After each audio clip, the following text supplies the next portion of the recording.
All right, folks, we are live. Today's episode will be The Positive Atheist. Let's talk about it with Dandan. Dandan, of course, is our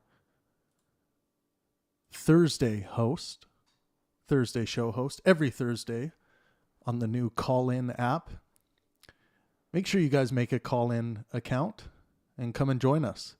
We hope you call in for each episode and give us your thoughts. We have a new topic every day and new show hosts. You can see their superhero avatars on the screen right now. We have Zealot Zoe, the Navekian unit. Yours truly. Dandan. He's the purple beast in the back. Kind of a cool note. He will also have a human form. John J. Parker is our Monday host. We have Captain Jack Killian as our friendly pirate host who joins us on Tuesdays. We have Mace Starwalk from the UK who does Convince Me of the Wise on Fridays. Then we have Andy Raw, who's just a different story, man. You can join Andy late on Friday nights on Call-In and troll him, call him, bother him. This is kind of our let loose episode on Friday nights. It's a party in Andy's pants. And then we got Zemo there with the Pangburn logo gold chain around his neck. Zemo is our Wednesday host.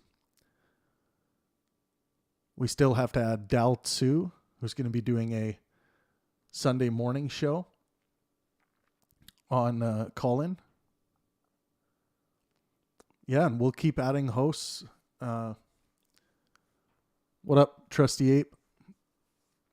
Make sure you guys drop a like when you get in. Dandan's going to be live in 10 minutes. The show will be starting in 10 minutes.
Yeah, Mace, you should have said that.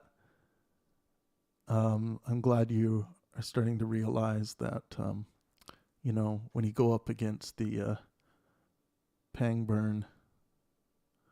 You're always just going to come up a little bit short.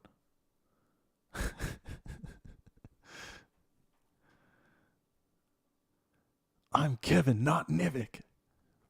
Love it. Dandan will be live in 8 minutes. 8 minutes until the beast joins us. Hey, a little cool bit of inside information for anyone who happens to be here listening at this very moment.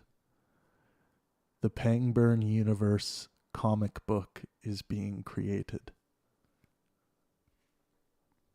Don't tell anybody.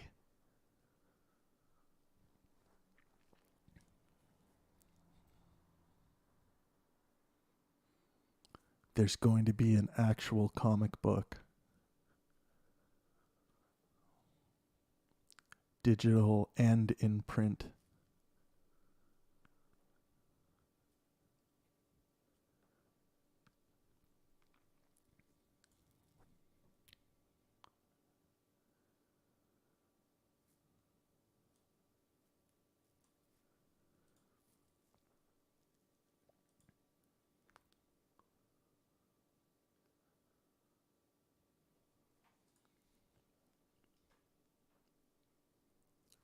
We will be starting in 5 minutes. It's going to be Dandan talking about the positive atheist. Do you consider yourself a positive atheist or negative atheist? Mace, I'm not going to answer that. You're just going to have to wait for me to DM you.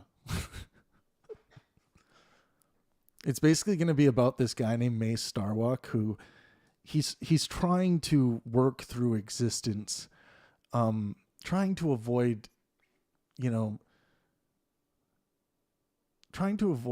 the existential dread related to his micro penis. That's going to be the main premise. And then we'll just kind of allow everything to build from there, even though there's not much to work with.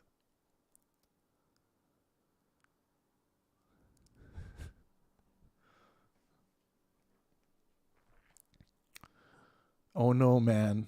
In the War of Ideas universe, in the Pangburn universe, each argumentation will be a big jab or blow to the solar plexus.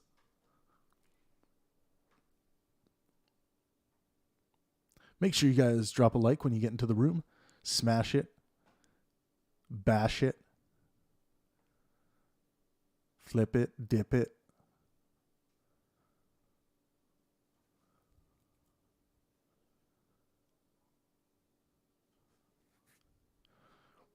Well, look at the term positive and negative atheism. These are categories that I don't use these terms. I think it's better to just explain them. But these are terms, with some, philosophical history to them. But that's what we're going to go through today. Dandan will explain what he means by positive and negative atheism.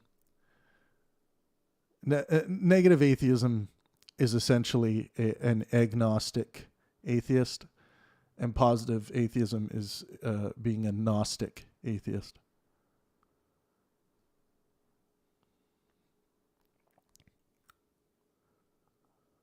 Well, it's not that gods can't exist, Mace. It's just that gods don't exist.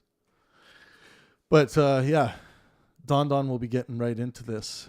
Welcome, everyone. Make sure you drop a like when you get into the room. Hit the like button on this stream. Smash it. Smash it like it's mashed potato, like potatoes that you're mashing to make a nice potato whip.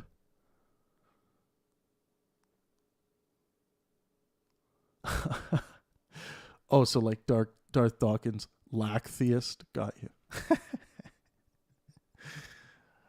Darth Dawkins.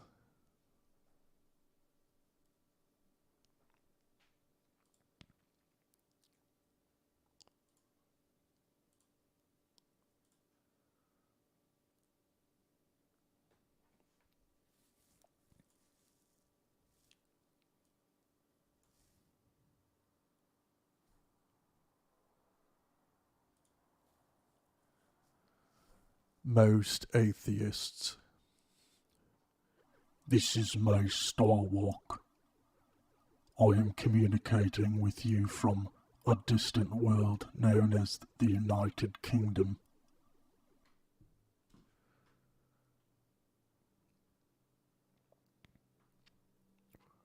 Dandan will be live in 2 minutes. Make sure you guys get in to call in. How have I not given you people that make positive claims about God are talking about their ass? You should have not corrected that. People who make positive claims about God are talking about their ass. I think that was better. Okay, I'm going to send you guys the invite. Make sure you guys pile in to call in. Dandan's going to be live in 2 minutes.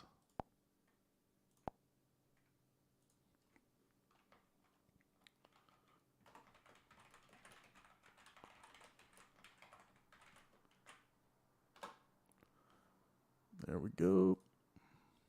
Pin. I'm an atheist, but I'm also ordained. Go figure. Well, that's because you're a hillbilly.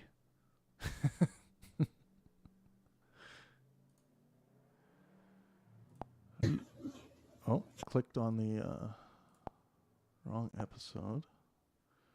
All right.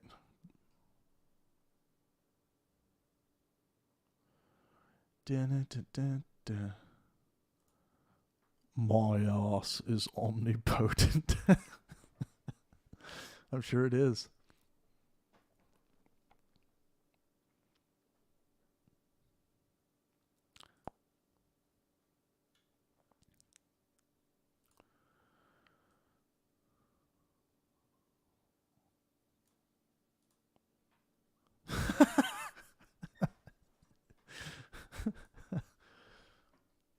My ass doesn't exist. All right, guys. Dandan will be going live right away here. There's a few different shows live on call-in right now. Fuck those other shows. No, I'm kidding. But seriously, fuck those other shows.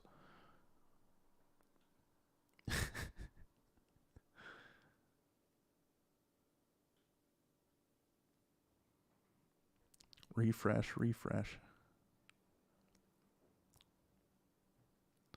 Drop a like when you guys get in the room. We're going to be getting started right now. The topic today is the Positive Atheist with Dandan. Now, just by looking at the superhero lineup there, who do you think is the most powerful?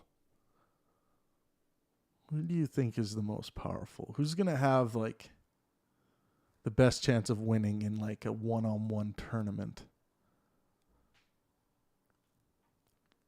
It's definitely not Mace.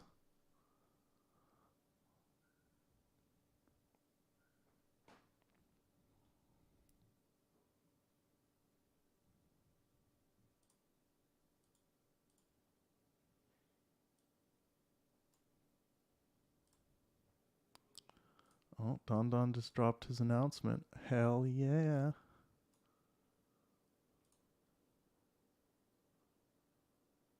There we go.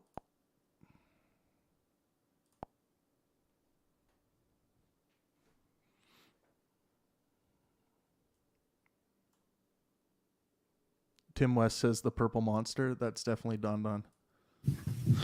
Hello, everyone. Am I coming through? I think I am. I see a blue circle. So I'm just going to wait for some people to come in and we'll start the show, everyone.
Hey everyone.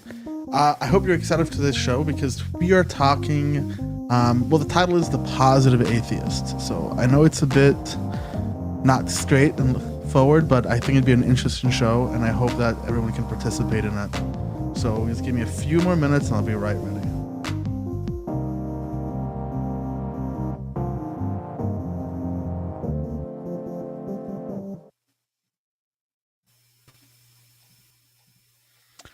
Hello everybody. So today's show I labeled The Positive Atheist. And I know that the title leaves a bit to the imagination. Like, what is that even supposed to mean, right? Now, I'm not speaking about nihilism, nor am I talking about ions. I'm addressing a much more philosophical point. Now, I'm sure most people in this room, especially people who have been around the Penguin community, have heard of the term the burden of proof. Most of us, including myself, have watched or have listened to, the Atheist Experience. Matt Dillahunty. No, you're making the positive claim. The burden of proof is on you. And this is specifically what I'm talking about. Most atheists and people in the skeptical communities will say things like, I'm not making a claim. God doesn't exist. I am merely falling back on the default position that without evidence, I don't believe, right? For example, Russell's teapot is often used as an example. For those who don't know, Russell's teapot is an analogy formulated by philosopher Bertrand Russell to illustrate the philosophic burden of proof lies about the person making either the positive claim or the empirically unfalsifiable claim, right? So the analogy goes something like this. There's a teapot orbiting around the sun. I mean, I'm not going to believe that until there's evidence for it, right? Because I can't falsify that claim. The analogy basically leads in this case to the claim about God, right? We've all heard, religious people say, well, you can't prove God doesn't exist, and this is where the kind of burden of proof lies. On the other hand, I'm actually inclined to make the positive claim, right? The positive claim, specifically, that the Abrahamic God does not exist as outlined in Jewish, Christian, or Muslim orthodoxy. Right? Keyword. The positive claim that God does not exist within that framework.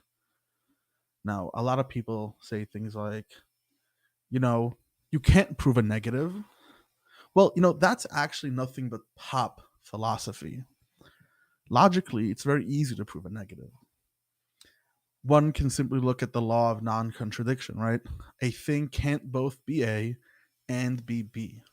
It cannot both be alive and at the same time be dead. These are two contradictory concepts.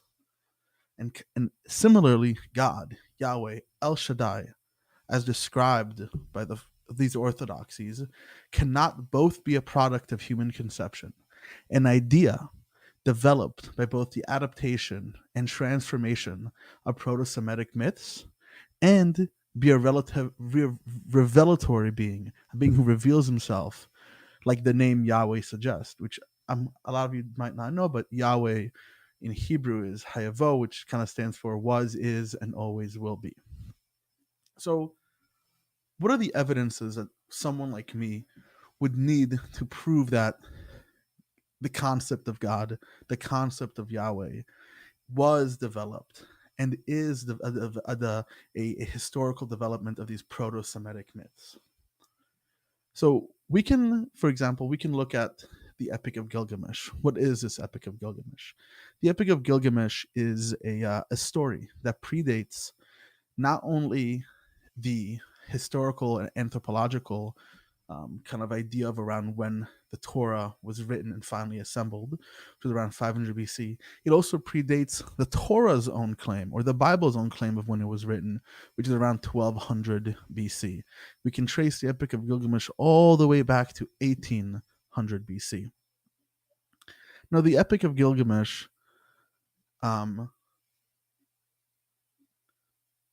The Epic of Gilgamesh is a story about a man who the gods anointed to solve the world. Save the world of what? Man's wickedness, man's sins. Sounds pretty similar. And from what specifically?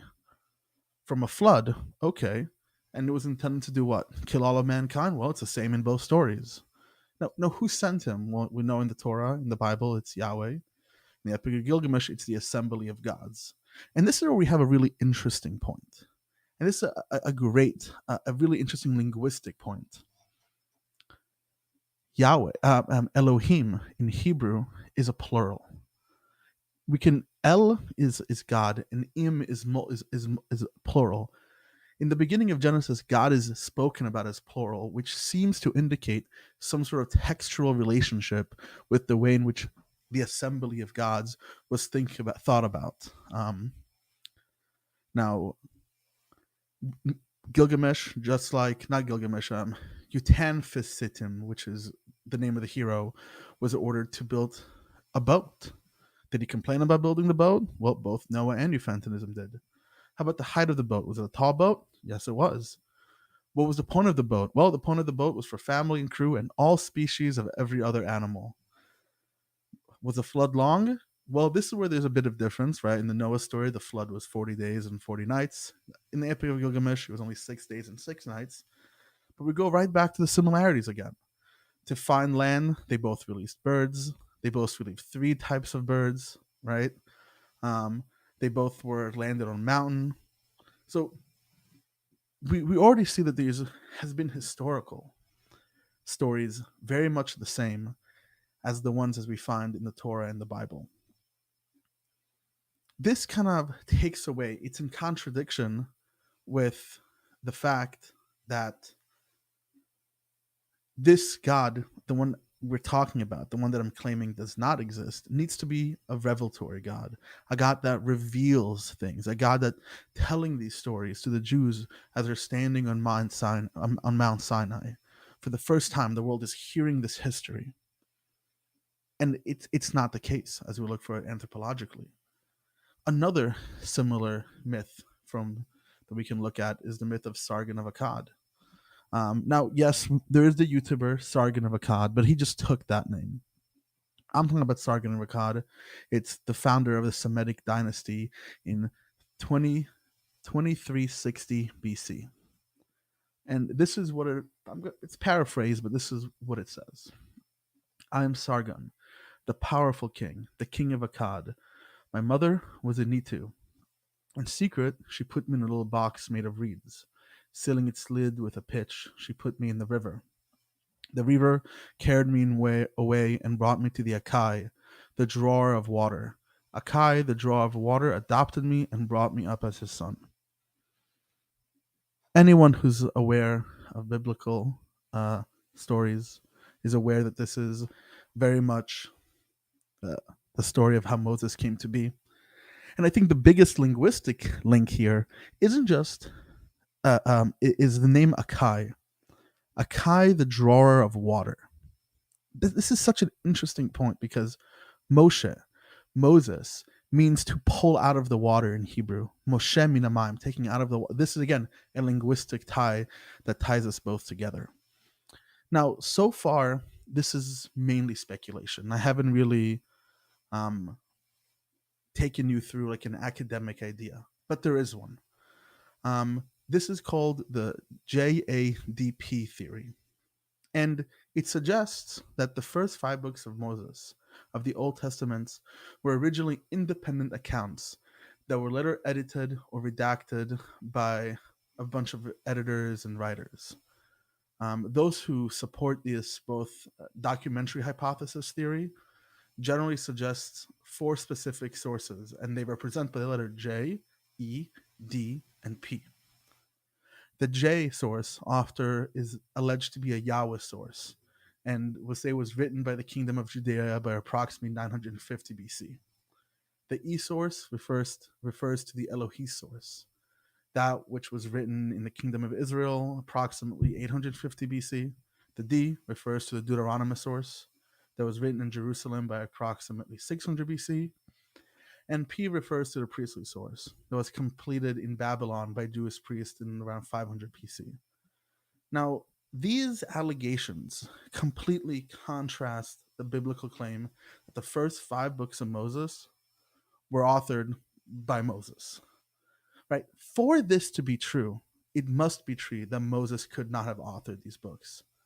They could not have been anywhere near the time period spoken about by these books. Instead, the option that finds the most evidence is not the traditional understanding that Moses wrote the books of the Torah. This one doesn't make sense. But what really brings us full circle is what I believe we look at Asherah. Now, who is Asherah? What is even Asherah? Asherah was a Semitic goddess, which, when we look at archaeological evidence, statues of her are found all throughout Judea and Samaria.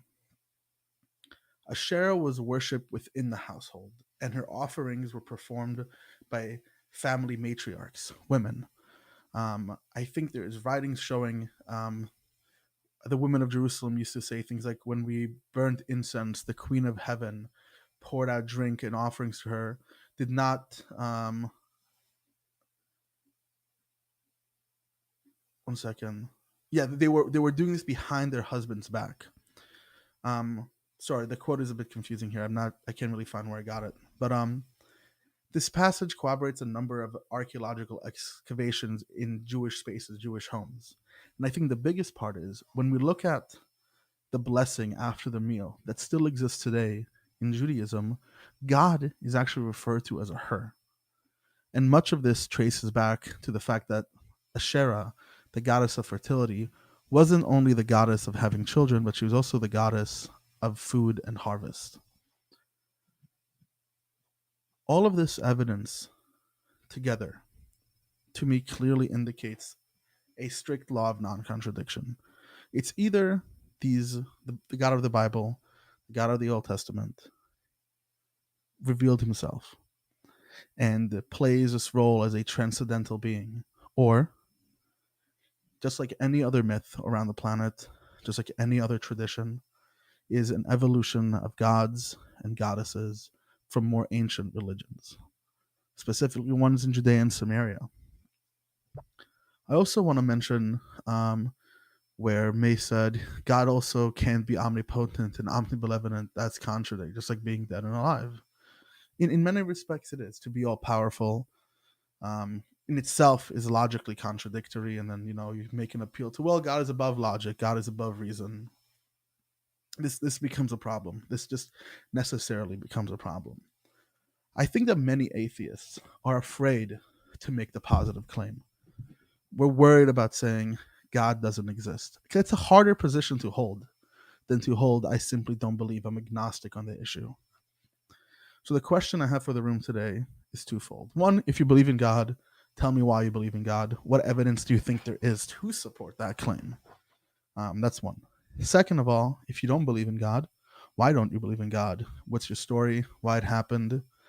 And if you haven't really thought about the positive claim of God non-existing, go ahead and jump in the chat and let me know what you think about it. So let me bring Mason. So let's go ahead. Well, yeah, Chef, yeah, the Abrahamic God. You can. That's the one I'm specifically talking about. The Abrahamic God, as is categorized in the Old Testament and the Bible and the Quran as well. The deistic God is not one that I really have. Depends on whose God you're talking about. That changes, but generally, I am talking about the Abrahamic God. So let's bring Mason. Hey, Mace, how you doing? Hello. Hello. I also agree with you. I don't like positive atheism. I think anyone who makes any positive claims about God is talking out of their arse. Are you sure you understood what I was saying? Because I'm saying that I am making a claim about God, just not in okay. a trans. Well, You're Not talking an out of your ass too. How so? Because you can't possibly know the things that you're claiming to know. What things am I claiming to know? You're claiming to know that the universe was created by a dude called Yahweh. Have you listened to what I said in the last 18 minutes? Partially. Okay, so let me give you a quick refresher. I'm saying that the Abrahamic God doesn't exist as an entity independent of the mind, but rather is a result of the synthesis and adaptation of many pro-Semitic myths. So you think Yahweh doesn't exist? Yes, and I think that the way in which we can make that positive claim, Yahweh, as described in the Old Testament and the Bible, doesn't exist, is by appealing to the law of non-contradiction. That being, a thing can't both be A and B. And God can't both be a revelatory God that revealed himself to the Jewish people at Mount Sinai and to Abraham, Isaac, and Jacob, while also being a adaptation, evolution, whatever you want to tell it, synthesis of different proto-Semitic myths and God and coalesced into a certain story. This is why I brought up the documentary hypothesis.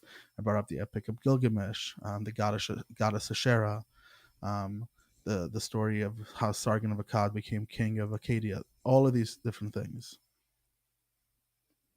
Okay, I agree with you on... Well, I'm assuming you don't like positive atheism anyway. So that's the title of this. So I agree with you. What do you Positive think atheism. what do you mean I mean by positive atheism? Someone who makes a positive claim about the non-existence of God. Well, I am making a positive claim. Am I not?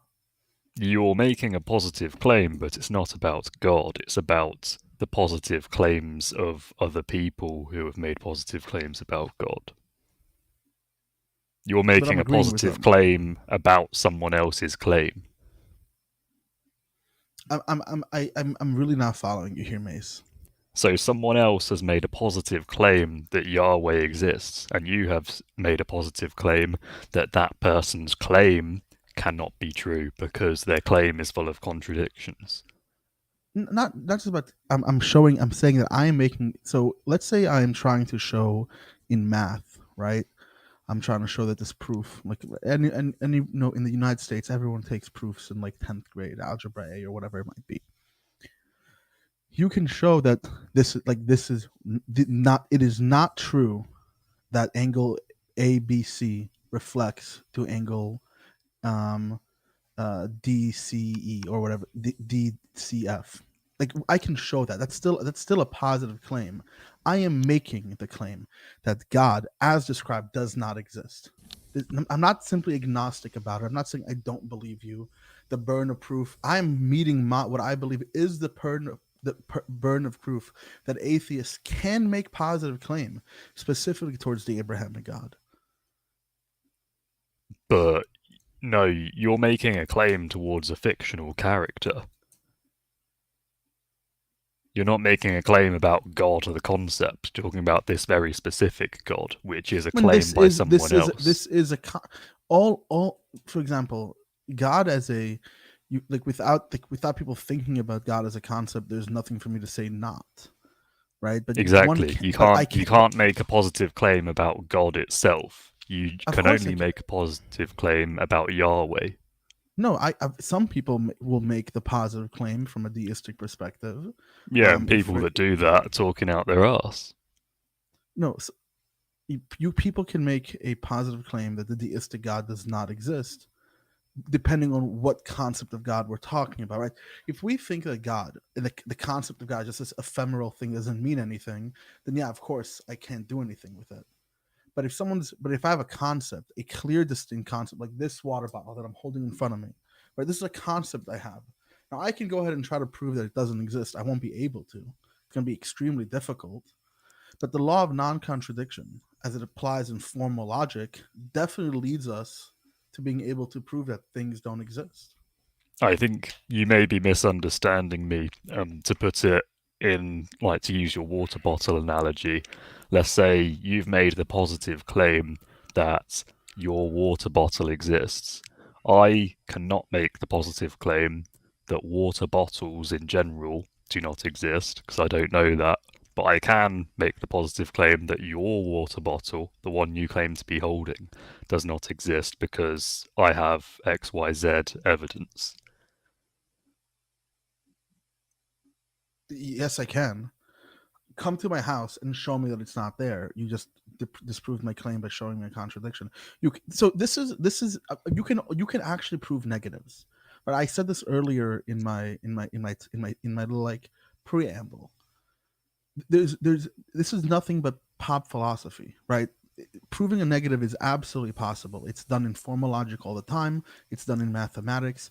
It's just really hard to do empirically, and usually it's not worth doing. But it's definitely possible. I'm just not sure what you're talking about.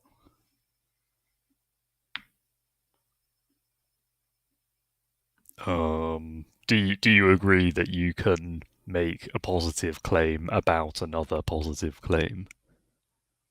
That has nothing to do with what I'm talking about. Of course I can. I can make the positive claim of not. I can't. What does that mean? A positive claim about another positive claim? Like, because Mace, if nobody was making the positive claim that Yahweh exists, presumably you would not be making the positive claim that he doesn't. Therefore, you are not making the claim that God does not exist. You are just making the claim that whoever said Yahweh exists is full of shit.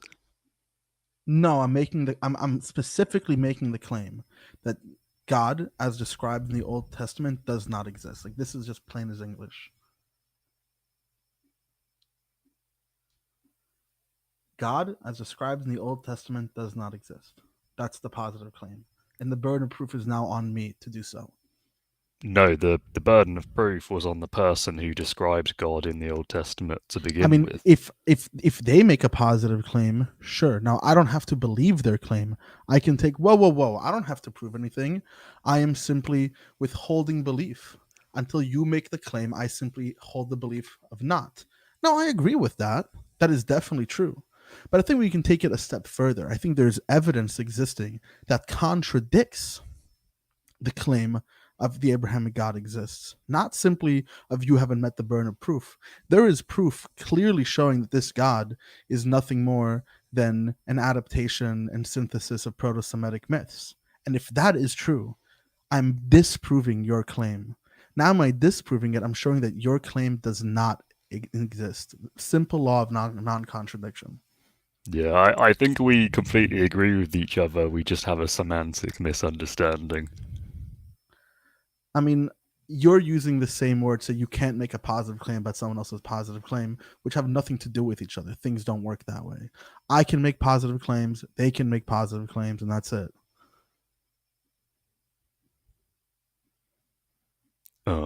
Myself. We're just not understanding each other. We definitely have the same opinion on this. Oh, I think we have the same opinion. We both agree Yahweh does not exist. Sure. But I'm making the positive claim that he doesn't. Yeah, I make the positive claim that Yahweh does not exist too. Okay, but I don't consider that a positive claim about God, because Yahweh is not God. Yahweh is a fictional character. I mean, for many people, that's God. So God, as described, it's a fictional character. Some people may think it's God, but as I said, they're talking out their ass. Okay, sure. I don't know what to do with that. I don't know what you want to do with that, Mace. I agree with you. People talking out of their ass doesn't change the fact that I am making a positive claim.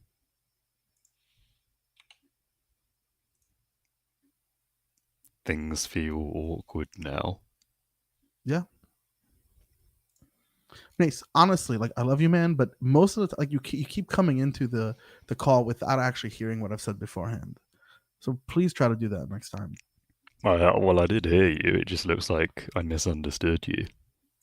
Okay. So let's bring in Jazz. No, Amy, stay on. Actually, I'm gonna.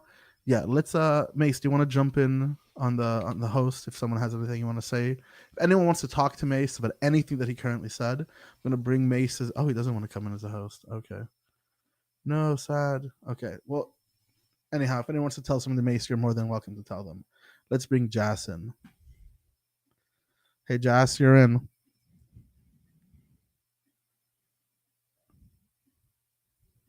Hello? You just gotta unmute yourself, Jas.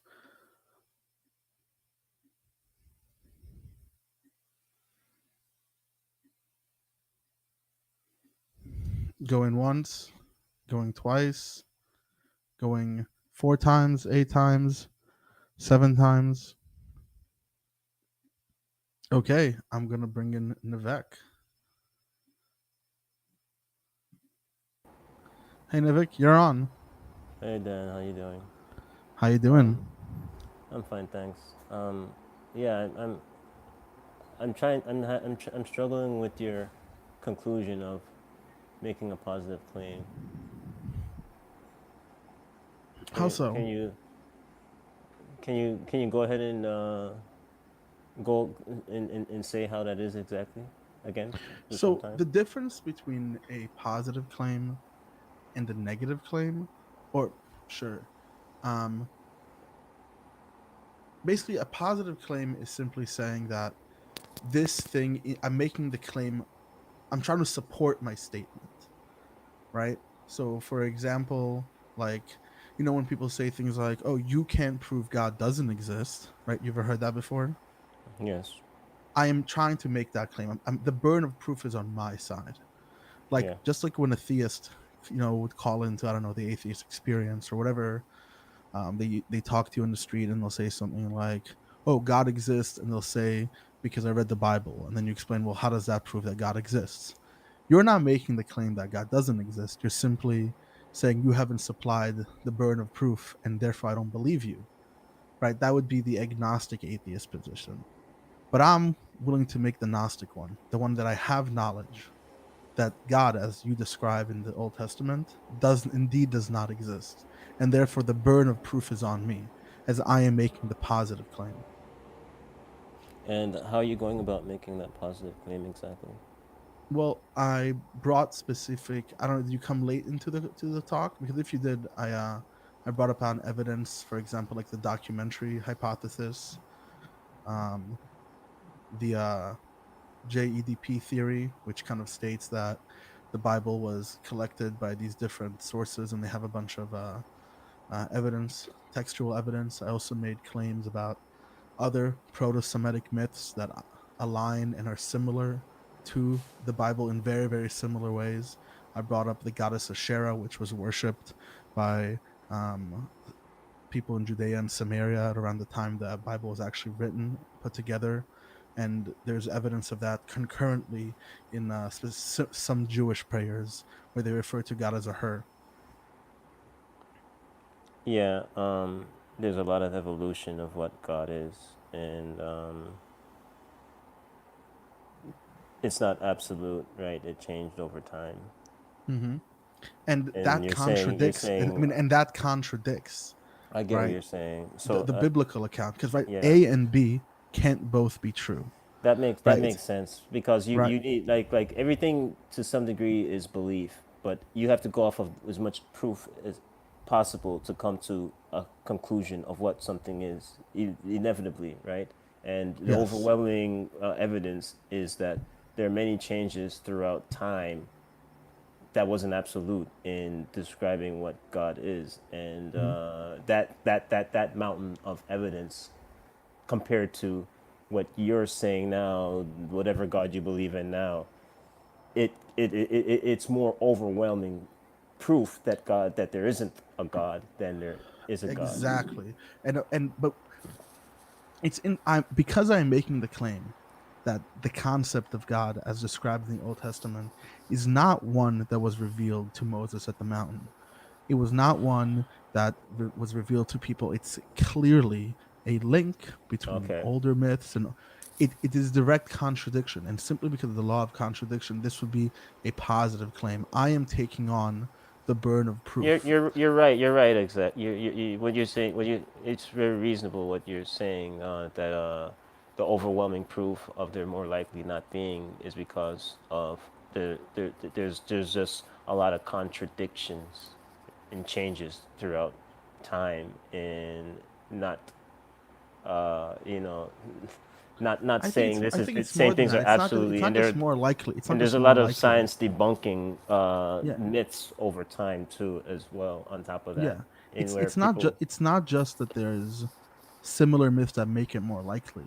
uh-huh, It is clear. It is clear, right? It's like A plus B yeah, equals C. That if we believe that myths and like this is the same template we use everywhere else in the world, and this template also fits here when it comes to the biblical God. It's clear as day, when you right? want to get an understanding of something, there's always more to learn in getting a full understanding of something, right? And it can go on probably indefinitely. And What do you mean? so you could always learn more about something. You know what I mean? And whatever so when you want really when you want so when you want to get as much understanding of something, to identify it for what it is, there's always potentially more information that you can get of get something in where the conclusion that you come to of what Nivik, something. let's take a few steps back. Think about what you're gonna say. You got take 10 seconds, 20 seconds, put it into like a sentence, and then say it. Okay, I'll start the timer for you. Okay. Okay, I'm just it's not easy to explain what I'm trying to explain. I'm just saying, like, you could always, when it comes to when it comes to knowing what something is, there's always more to learn about it. Is Absolutely, there's always more to learn about it. Yeah, so but what does that necessarily have to do with the positive claim? Or again, I guess real quick before you continue, everyone else in the room, if you do believe in God, definitely jump on. I'll be interested to hear your argument. If you don't believe in God, jump on. Tell me why you don't believe in God. And if you're on the line, right, you consider yourself a agnostic atheist or a gnostic atheist, where are you and why do you think? Either way, uh, continue, Novik.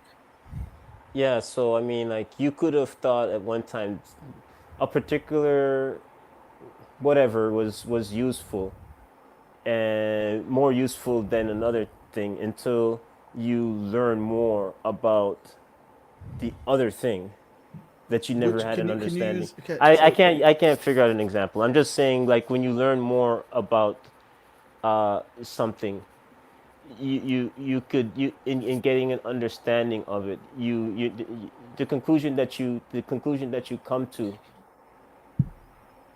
okay, It, Nivik, I'm gonna say this. I'm gonna jump off, take a time to figure it out, figure out what you're gonna say, and then come back. one There's more other people thing, waiting. one more quick Okay, thing. go You were ahead. talking Shoot. about, you're saying that what was kind of confusing me is when you said that you couldn't hold two beliefs. No, you can't hold two contradictory beliefs. Like A cannot both be A and B. It has to be one, right? Like, you did math, X is never Y. They're two different variables, they're distinct from each other. And God cannot both be revealed at Mount Sinai, exists, but none of that can be true. And it's a synthesis of other proto-Semitic myths. This is in contradiction with each other. And if I prove the, the the fact that it was a combination of proto-Semitic myth, this is a positive claim that proves that God, as described in the Old Testament, does not exist by the mere fact of the law of non-contradiction. Yeah. I was like, what one person can see as one thing, like as destruction, another person can see as creation. Is I guess, but we're gonna move on, Evik. If you want to synthesize your thoughts, think a little bit, definitely jump back on. okay. Okay. I was just talking about two things at once. Is where No problem. It's fine. But let's bring Amy in here. Hey, Amy. What is up? Hey, How you I been? was wanting to help with with the semantic problem, and I think that, and is he still in here? Nivik? Mace. Okay. Oh, Mace is in. No, No, Mace is in here. Yeah, Mace is in here. okay. Well, I think Mace, y'all agree, but I think the semantic issue has to do with positive claim, because what you seem to be trying to do is make a positive claim about the absence of the existence of a thing. Yep. And I think he's against that, because if you think about it, if something does not exist, then it becomes impossible to prove. It becomes just as impossible to prove its existence as it does to prove the absence of its existence, its non-existence. So in you're making a claim, a positive claim that God doesn't exist. That's fallacious in one way, but I think that in your making that claim about God, you are granting him the very existence that you're trying to refute. And I think, what is my positive claim about God? Right. This is where I was. Maybe I well, you wasn't just being said clear. God doesn't exist. The God, whatever God. So this is what it is. My positive claim is that the God, as described in the Old Testament, is one that is brought apart by synthesis, history, Okay, tradition. so you're not just blanket saying he doesn't exist. You actually are making a claim Yes, about that entity. By virtue of making that claim. By making that claim, you're making a specific claim, not that just he doesn't exist. Yes, correct. You're saying, okay, you're speaking about how others have gone about creating his existence, and you're refuting that positively. Okay. Yeah, he exists in our minds, but it's a story about myths, etc. It's old. It's brought about by proto-Semitic myths and joining them in the evolution of these stories. And by making that positive claim, it negates, right? It's in direct contradiction to the biblical claim. And just because the law of now I can say, therefore, God in the Old Testament, as is described by Orthodox Judaism, Islam, and Christianity, does not exist. But do you get what I'm saying? Is that I think that if someone is making a claim that something exists, like let's say magical fairies, as Penguin might bring up, like if someone's claiming that magical fairies exist, I wouldn't, and I don't think they do, I wouldn't spend a whole lot of time refuting the existence of something that I don't believe exists. You know what I mean? You're giving credence to their notion, and you're literally spending the time to refute something that's preposterous.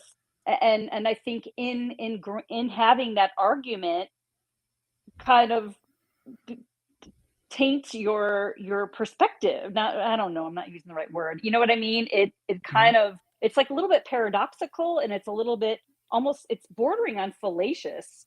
And maybe I'm not saying that. I get you're speaking very nuanced, and I actually do understand what you're getting at. And I understand why you're doing it. I'm just saying a step above that, in a broader perspective,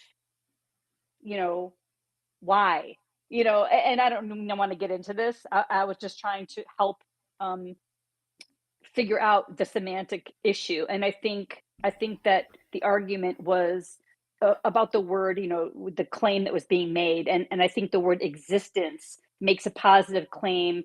It was almost like you were making an indirect claim by refuting the positive claim of the theist. But you just corrected me, and pardon me, because I really wasn't listening to the very beginning. I was messaging with somebody else. So yeah, I withdraw my claim against you. But that's all I had to say. Always enjoy listening. How about to you, Amy? Do you believe in God? Oh gosh. Or at least the biblical God? No, I'm more of like agnostic. I don't spend a whole lot of time, like I kind of like Jordan Peterson in a way. I can't even say that I act as if God exists. My behavior is far more Christian than any Christian that I know, but I don't really read the Bible. I never have. I was raised Catholic, but my Catholic parents, my dad, I think I've told this story with this group, and I don't know if you were there or not, but my mom used to make us go to church every Sunday, and my dad was a scientist, and he was also the conspiracy theorist, and he would be like, well, I think that people thought that Jesus was a god because he walked on water, he did all these things. He said, you know what I think? I think Jesus was a time traveler, because think about it. If we went back in time, and we had our airplanes and helicopters and cell phones and these magic boxes and GPS, they would think we were gods, wouldn't they? So I think Jesus is a time traveler, and he did not go to church, and we'd be like, how come Dad doesn't have to go to church? And he would give us this Jesus as a time traveler feel, and he was very science minded. And then my mom would make us go to church, but church never left church. She never talked about God. We never said prayers together. It was just something that you did because that's what you're supposed to do. And we all hated her for that. We hated that justification. And none of us go to church. You know what I mean? None of us were married in the church. And we all got married multiple times, me once, but we've all been divorced. We've all been divorced at least once. And so my mom still goes because that's what you're supposed to do. And she's brainwashed in a way. And so I kind of think of God as like the universe. I'll say, oh, the universe, manifested all these things that I went through. But you see how in your story you're talking about someone who, do you think that making the did you set me up? Did I say? I didn't mean to say you. I think you said. No, go ahead. No, I love this. Go ahead.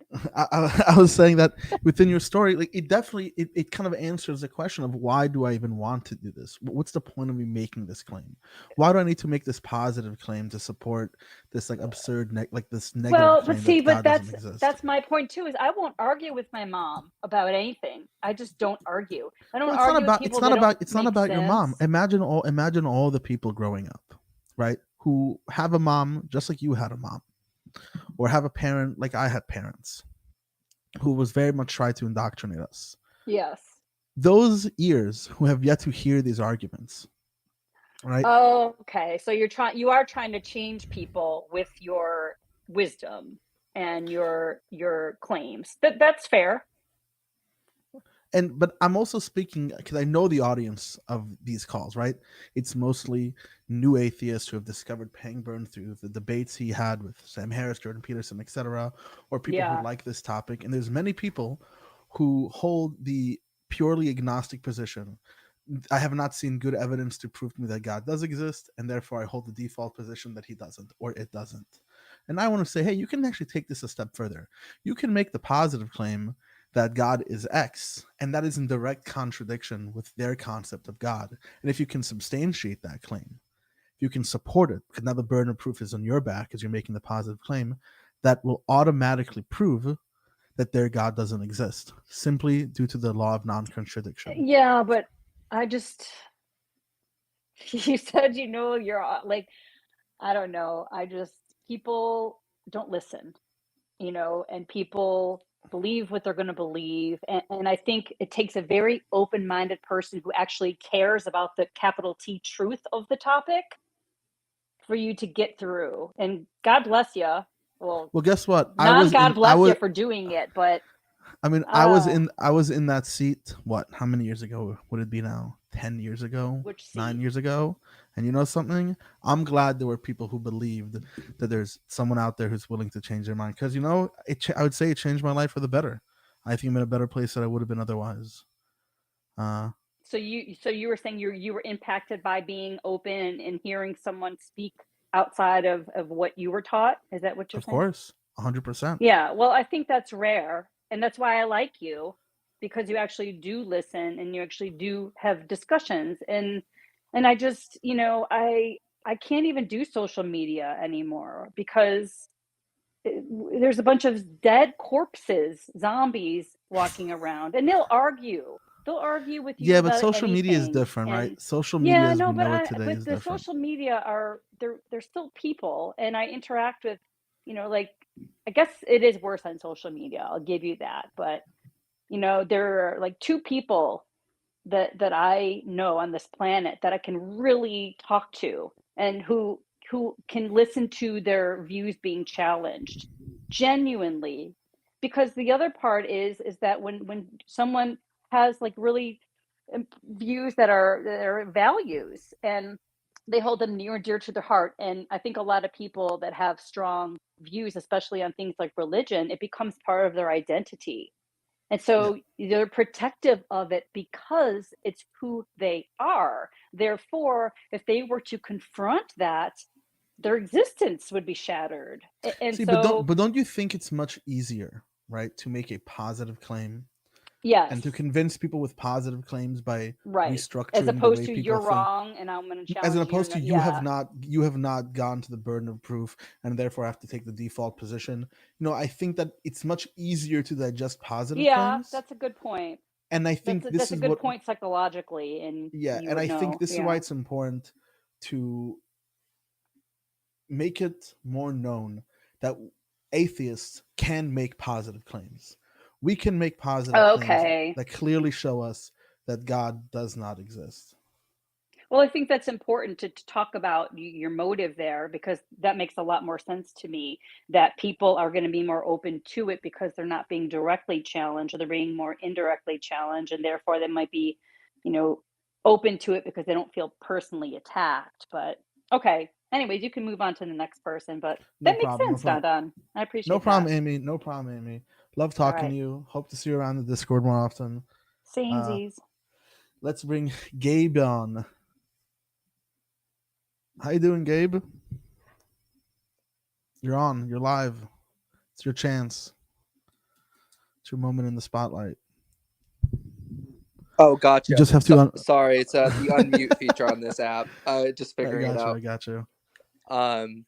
So I wanted to sort of challenge you a bit. No problem. And myself, really. Basically, with the term atheist and with the Abrahamic God specifically, I feel like we're giving ourselves a bit too much to work with to disprove. And I think minimally, when you think of like theism, you think of, I may be wrong here, but like a creator of something, say of the universe. And the question is, can you be a positive atheist towards a creator, right? And I don't know. I feel like that is, I can't confidently say that. I could confidently say I'm a positive atheist towards the Abrahamic God, but yeah. So I would agree with you that when it comes to a deistic God, it's really difficult because God is kind of this very like ethereal, term, right? 300 people you speak to them have a different concept of what God even means. And, as we move on to that, God kind of becomes this placeholder for, we just don't know what that is. So that's God. Right. Mm-hmm. Does that make sense? Yep. Usually when people ask me, I personally don't like to walk around saying, hey, I'm an atheist.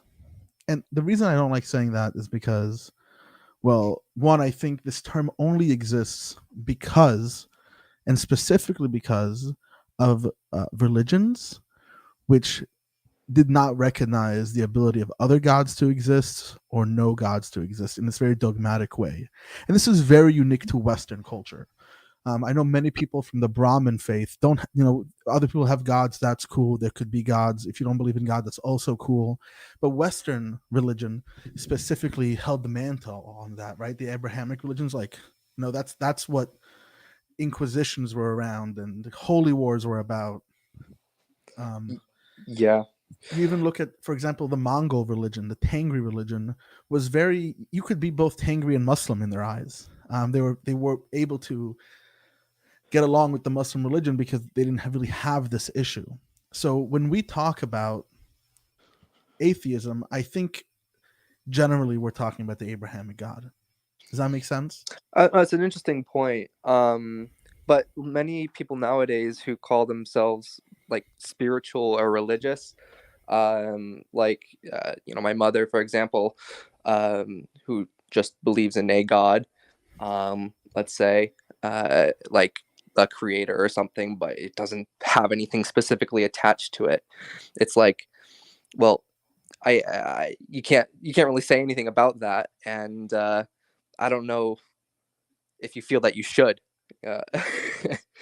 I mean, I guess people who are spiritual, who believe in like a supernatural pantheistic force God out there, it's such a incredibly non-falsifiable claim that, sure, I'm not going to be able to take the positive position. I'm not going to make any. It's going to be very difficult to make a positive claim about that. I will need some next level knowledge that I don't think humans have even been close to acquiring. Mm-hmm. Does that make sense? Mm-hmm. Yeah, I mean, I'll put forth a argument, and you can tear it down. But the strongest one I possibly have towards this positive claim of against a say creator is, I would say, like the principle of Occam's razor, where if you have, you know, a base reality, it's sort of the same with the simulation theory. Like, you know, what are the chances that you're at the bottom versus at the top? And it just adds more complexity, really, to add those layers. What add more complexity? I'm confused.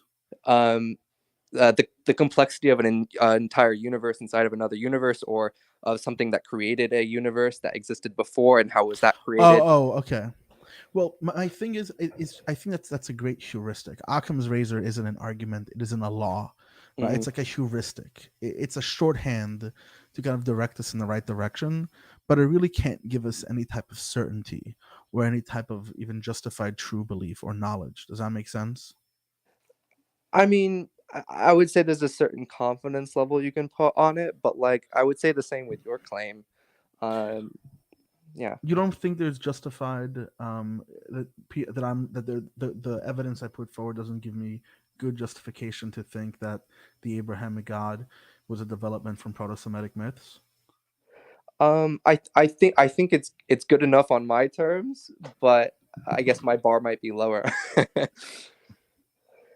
I don't think your bar is lower, right? If someone came up to you and told you, "Hey,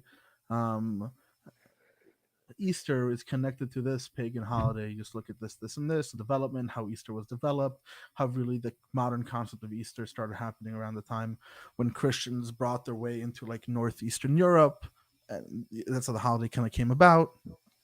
Mm-hmm. That would be sufficient evidence for you to believe that, right? Yeah. Almost anyone. I would. Yeah. I mean, sure. Yeah. So where did I not meet my burden of proof? I'm not saying you haven't. I'm just saying that in this case, something like Occam's razor, I feel like there's a bit more to it than just that, but I think that's the best word for it. But I'm not saying your claim is not strong enough. I'm saying I feel that my bar is maybe lower than yours, and that I feel mine is also strong enough. Let's say. Okay. But you know that. But you know that for things to have justified, when you say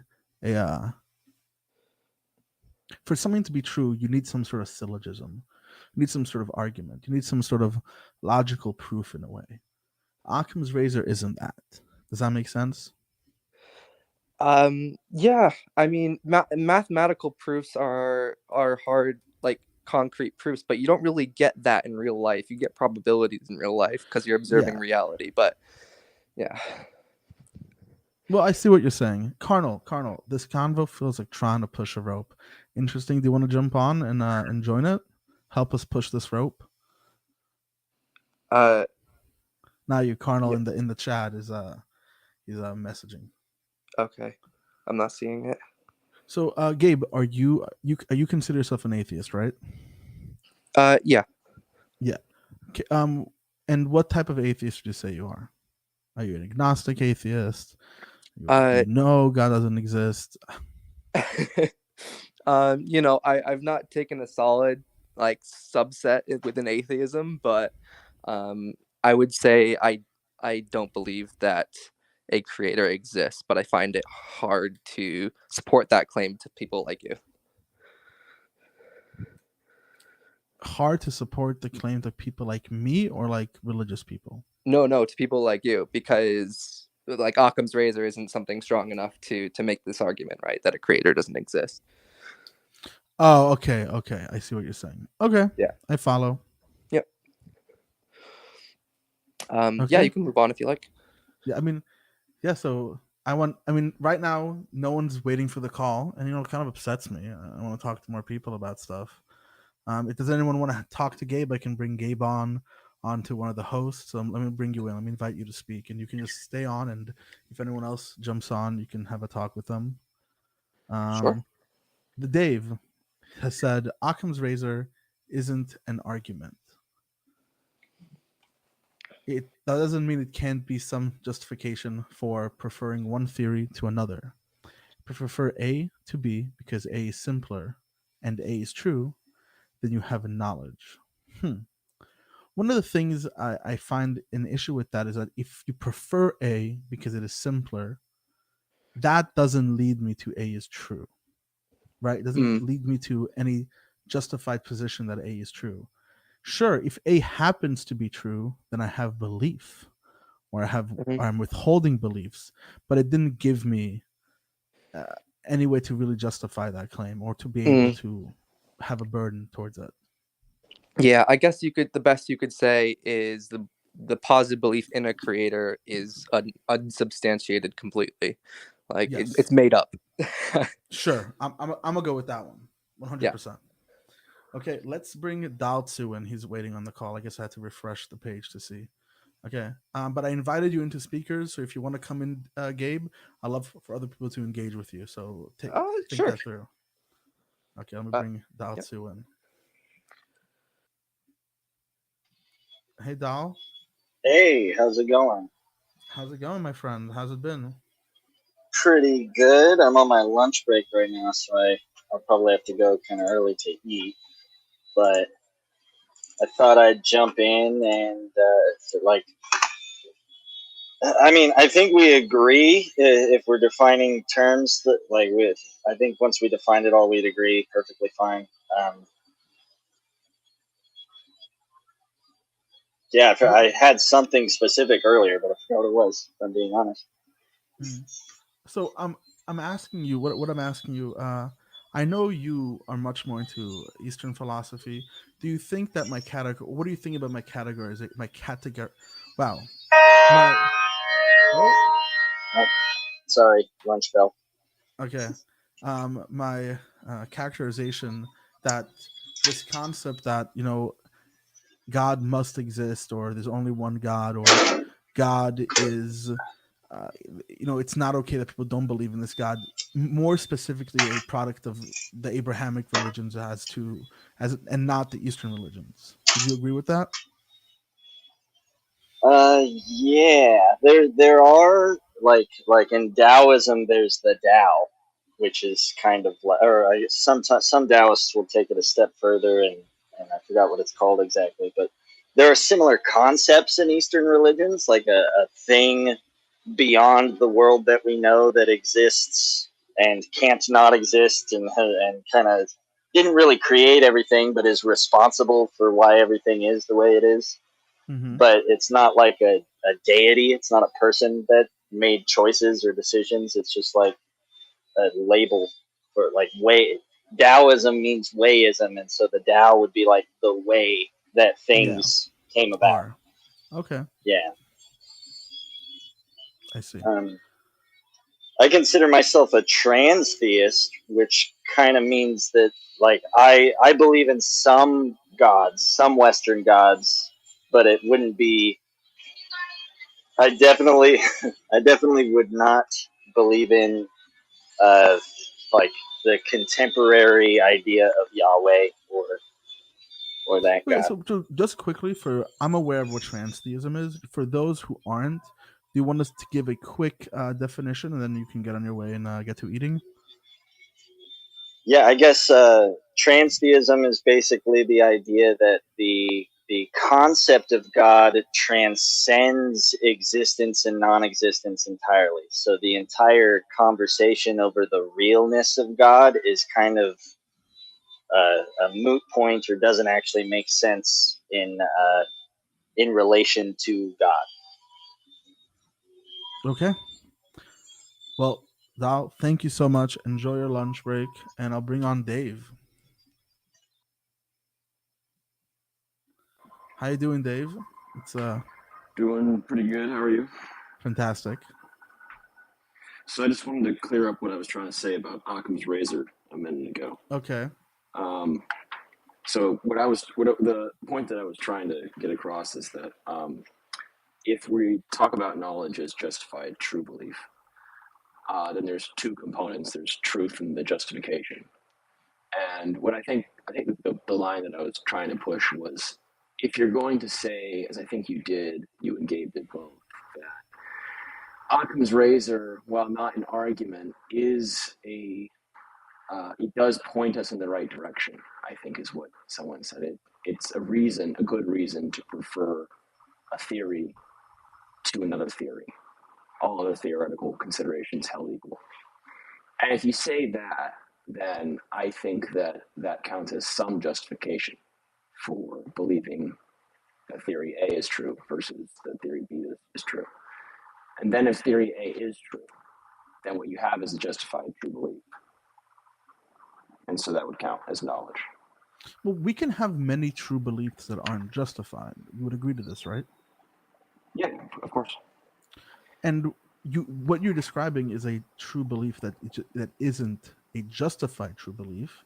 You were pointed in the right direction and rejected one belief and adopted another because of this heuristic.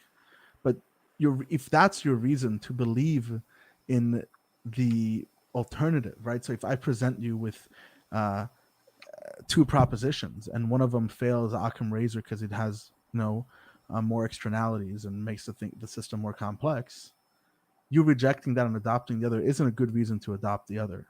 It doesn't justify you in doing so. You happen to be true, but I think to make the leap to therefore that is knowledge and therefore that is justified is a bit skipping on some rocks. Well, I think if you say that it raises or lowers the epistemic probability of the theory, then I think you have to say that it's some kind of evidence or justification. Not sufficient or good or enough to make you very, very confident, but if you say that it's no justification at all, then I think you have to give up this idea that it's a kind of guidepost. It doesn't really point you anywhere. It does point you somewhere. But imagine this way. Imagine this way that I brought within you two propositions. I'm simply describing the proposition. I haven't given any evidence for them. From your epistemic standpoint, you see proposition A as making more complexities, and it messes up the issue. And proposition B is more in line with the things you already know. So you reject proposition A and you accept proposition B, right? The issue here becomes the reason why this doesn't justify your belief is because once I start giving you the evidence, the more complex proposition A happens to meet the burden of proof where proposition B does not. I don't think it meets the burden of proof. Well, I just think that it's some justification. I don't think that, I think we're talking about justification two different ways. Okay. I think we're talking about justification from a more in the colloquial sense, and I'm saying it more in the strict epistemological sense, where I'm talking about justification is that which narrows in on what is true, not simply a heuristic for myself to adopt position. But isn't that what you described, though? You described a theory that would narrow in on the simpler theory rather than the more complicated one. That's what evidence does. It raises our epistemic probability in different candidate theories. And I think if you say Occam's razor does that to some extent, then it counts as evidence to some extent epistemically. So it's some justification. I see how you're using the word justification. That's not what I mean, but I think at this point we're just talking semantics. Okay. Occam's razor definitely does help us identify which things to further pursue to try to prove and understand, but I don't think that in any ways gives us evidence for adopting that belief. Could I ask you a question, Dan? Yeah, sure. So what probability would you assign to the teapot you described orbiting, say, Saturn? Well, I don't know how to answer that. I don't think I could assign a probability to that, even if I tried. You wouldn't assign a seriously low probability. I mean, listen, I would when it comes to is it possible? I mean, anything is possible. How probable is it's going on? I would be like 0.0000001% that it's happening. Like, I wouldn't assign much to it. Yeah. And the only evidence that you have to indicate that it's not there, let's say, is Occam's razor. and I'm not using Occam's razor. okay, go ahead then. I'm just I just don't have any reason to think that it's there. Oh, but okay, but let's say you didn't refuse to assign a probability to it. You did assign it, and you said one really low. But it's not because me believing in it would mean that there's some more complex thing of a teapot exiting the orbit of the Earth and somehow getting into the orbit of Saturn and doing its thing there. I'm not even entertaining that. It's just like I just don't. There's no reason to think so. So next, would you say you are a teapotist? A teapotist? Yeah, not really, because no one's really making that claim. There's no society built around it. That's not within the term. Like, okay, so a teapotist means you're not a teapotist, but like, okay, so instead I would say, are you a non-teapotist? Meaning, do you positively assert that the teapot is No, I don't have that evidence to prove that in such a way. Right. I think that's where things kind of get tricky, because I am very much like you in that I would assign that very low probability to, say a god or simulation theory. But Occam's razor seems to not be the thing that gets you to that probability, but at the same time, it's the only thing that I can articulate that gets me there. I see. I think that it comes with the teapot thing, though. It kind of comes from a lot of other considerations. Like, there's other theoretical considerations in play other than what extra objects you posit. I mean, a teapot, for example, is a very, very specific shape.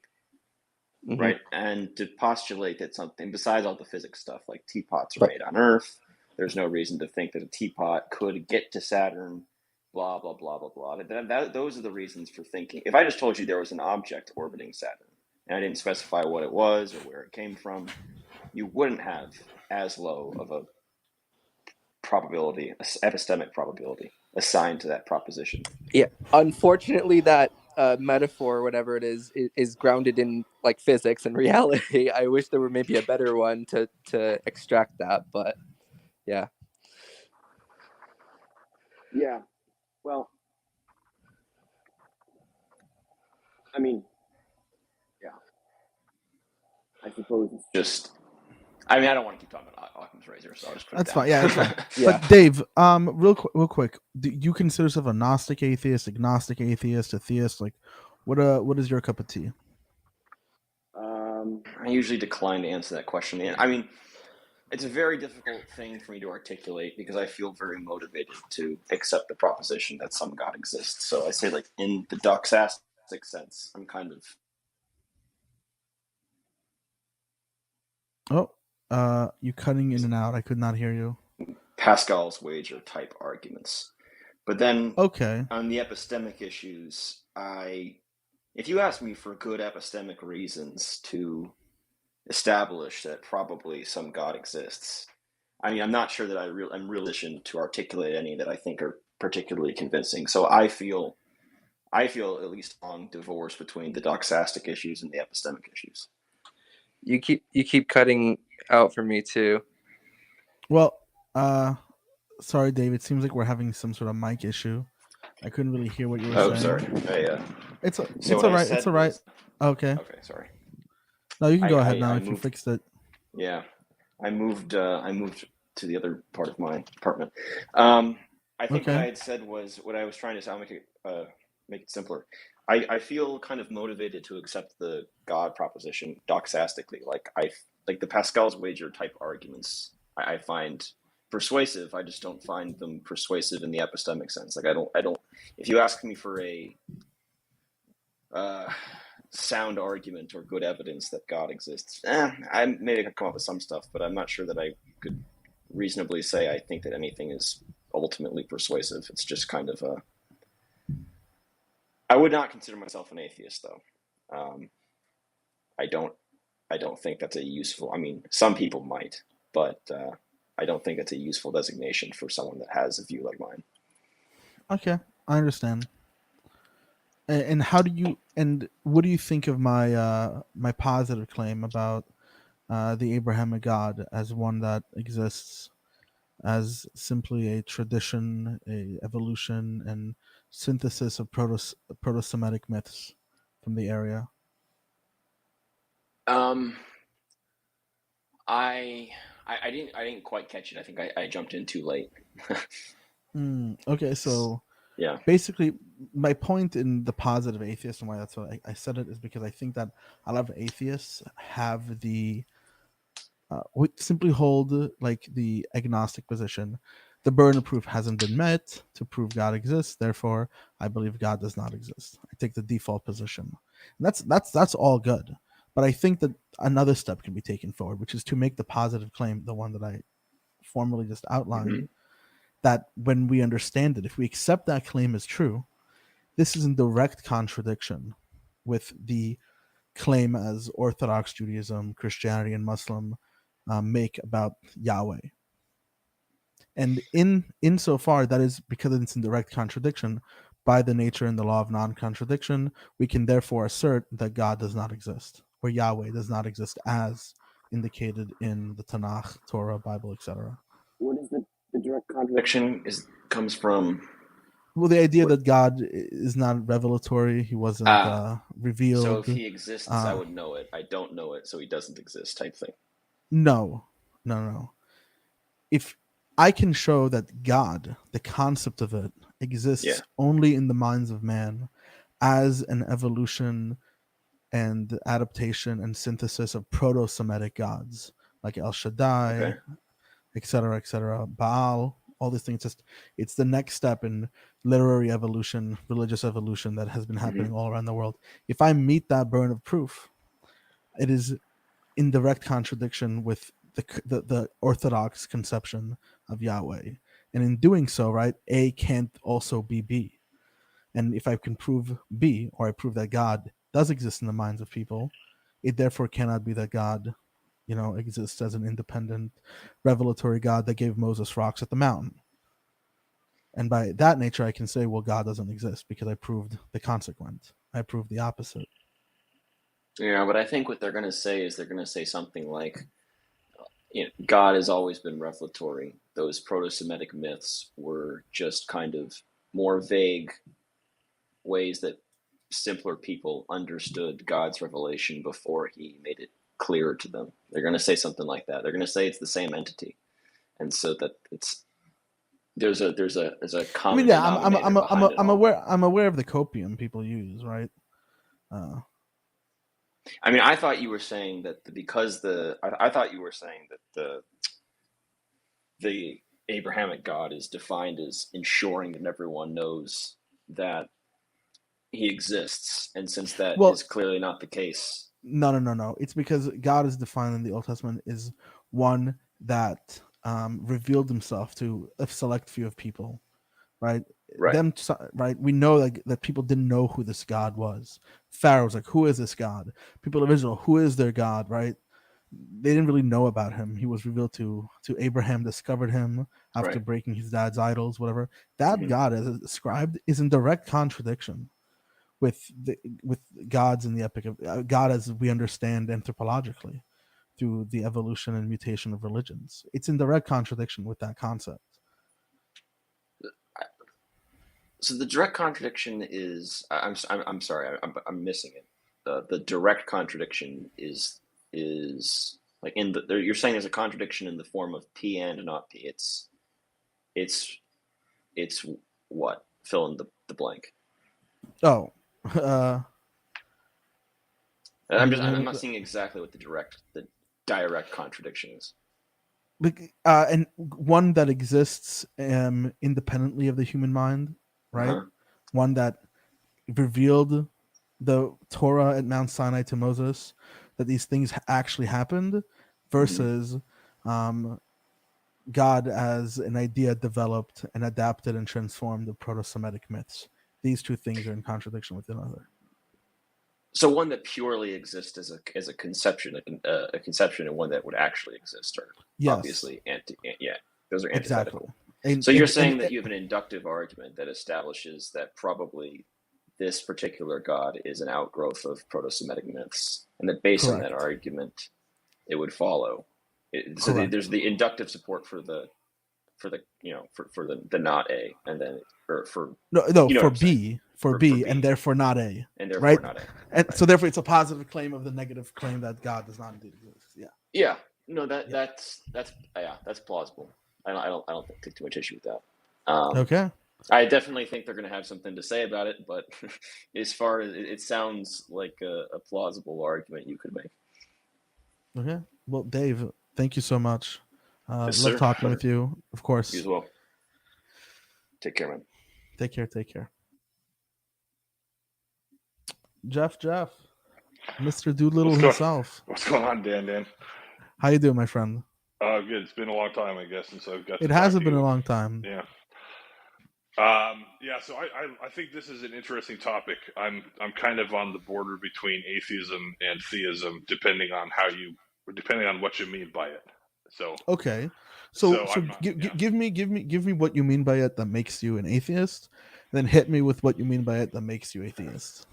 Okay, so if you're talking about God as in like the Abrahamic God, which is supposedly something that manifests itself in the real world, maybe it's some extra dimensional object, or it's a sky daddy, or some real world thing, right? That somebody has seen somewhere. I don't think that's real. I think that's maybe it's a story, right? The Jordan Peterson God, which is sort of a set of superordinate principles that, if followed, will all be better off. Okay, so I think that probably is out there, and it might be it might be ever changing, but I don't think it's a thing, and I don't, it's. So we'll ask you this: why call it God? Just to communicate with other people. Do you think it helps clarify what you mean, or you think that it obfuscates? Like, for example, if you walked around and said, "I believe in God," okay, what type of people do you think are going to jump in your corner? Yeah, I don't think that. Yeah, that's why I call myself an atheist most of the time. Okay. But I think other people, they can communicate with themselves if they think they can communicate with other people around them that maybe they do believe in a deity. Okay. That's or maybe some supernatural human-like entity, right? One thing that I believe in is that there is a higher level of consciousness that exists between humans, or between all the living things on Earth, or between all of the stars in the galaxy. There's got to be something. I think it's more likely than not that there's some. And you think that why? Of consciousness, and we might not have access to it. Well, I can tell you, just studying, groupthink behavior. People acting as a group act much differently than they do as individuals, right? So just as one part of your brain acts differently when it's coordinating with the rest of your brain and your whole body, you throw a bunch of people together and we act differently. Do you think do you think ants in an anthill, or like the cells that make up our body, is a good that's a good metaphor. And then you throw the people that make up the collective, right? That whatever consciousness emerges from that is sort of akin to what might be a deity. But then the question is, how do you access communication with that entity? I mean, listen, but that's kind of bizarre. I think it's a really fantastical idea. But I wonder where you go from. It's an interesting idea. It could be true. It might be worth investigating. I think it has maybe some possibility to be justified. To I believe in this. How do you make that leap? Just I believe in it from observing the way that people behave differently when they're acting as a group instead of acting as individual actors. And do you think that is sufficient evidence to prove some sort of higher communal consciousness? Yeah.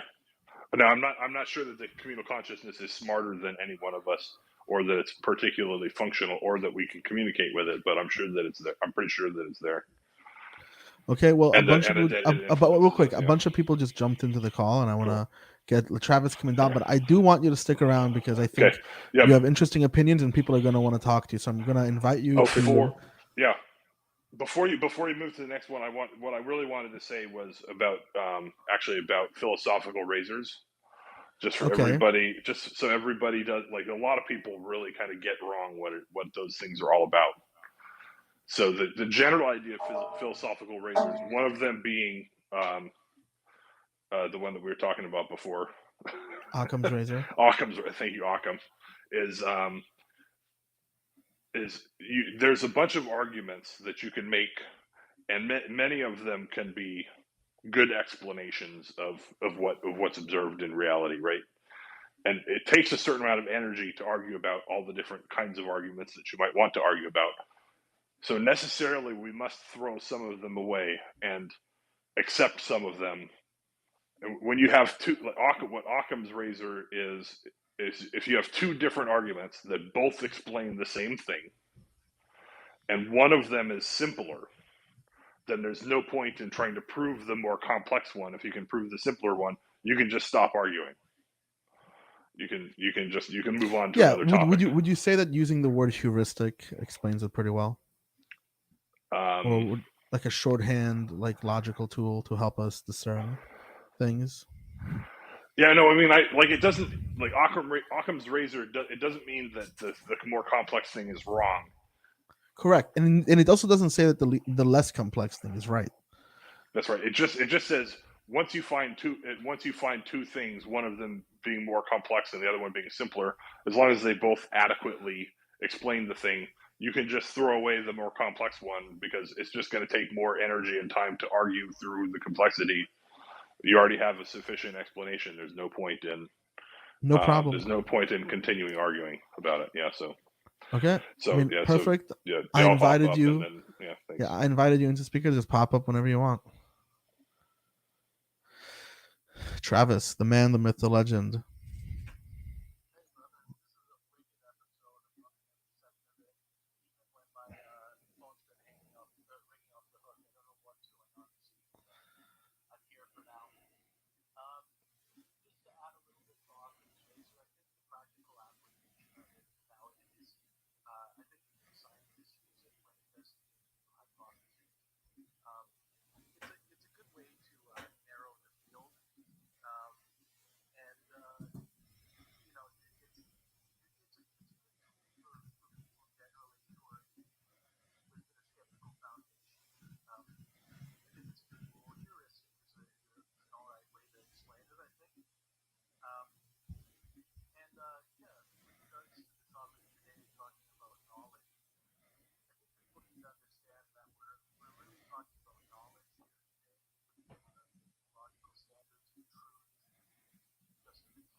Is evidence.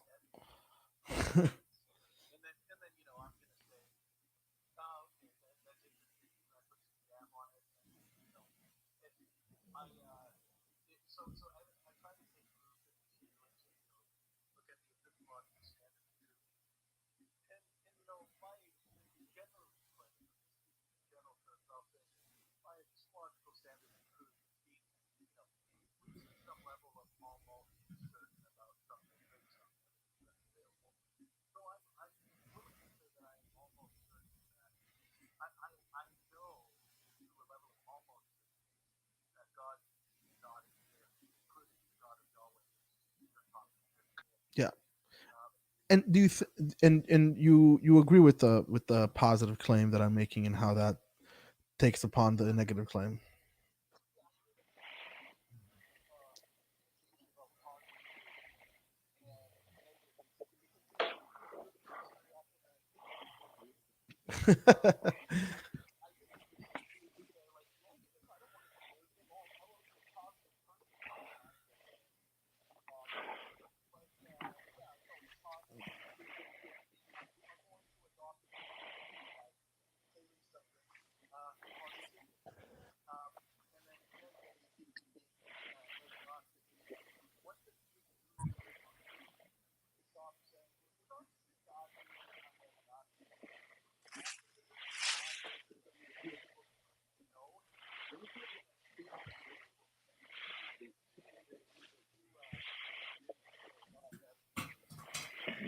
Okay, Travis, I have a question about what do you mean by exist, and what do you count as existing?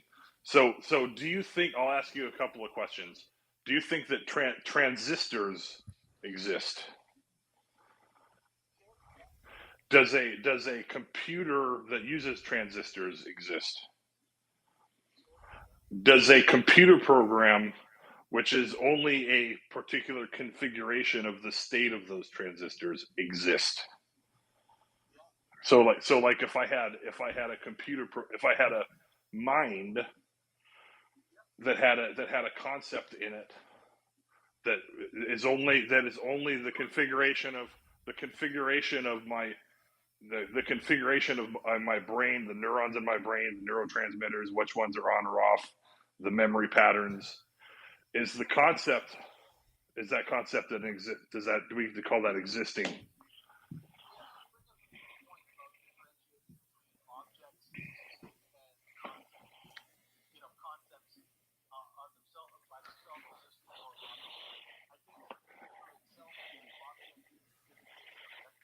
Mm-hmm.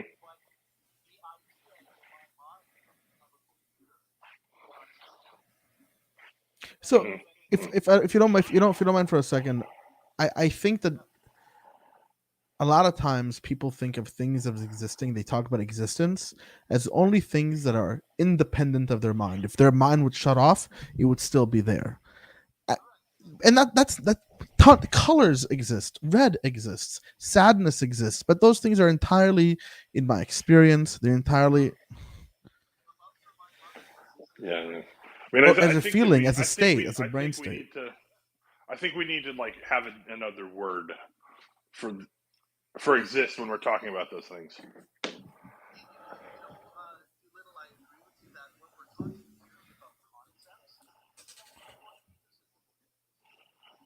Mm-hmm.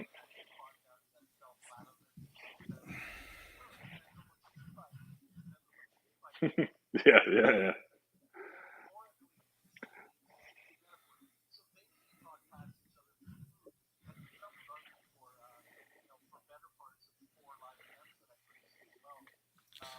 But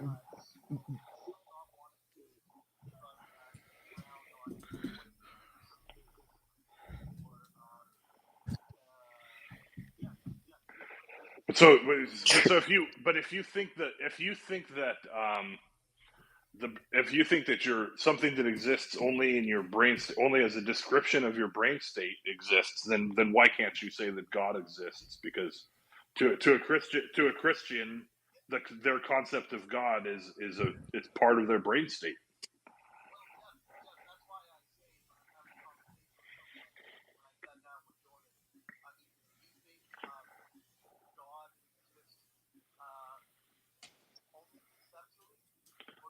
Yeah.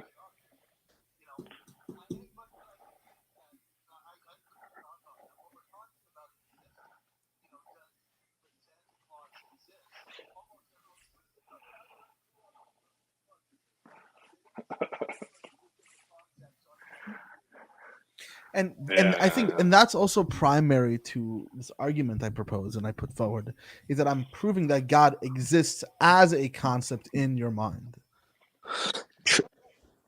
and only there. Because go ahead, Gabe. I just wanted to sort of press Travis on his concept of knowledge. So Travis, do you have a threshold for what you'd consider knowledge? Like, would you assign a probability?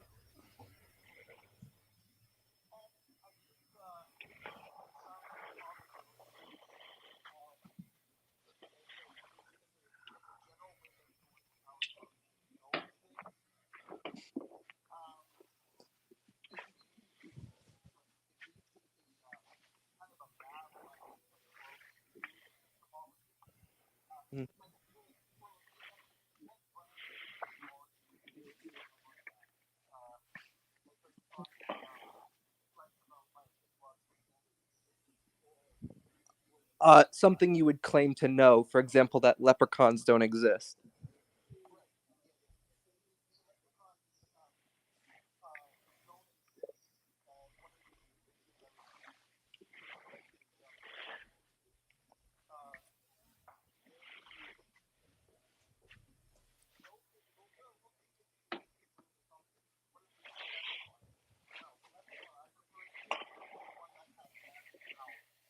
Uh-huh.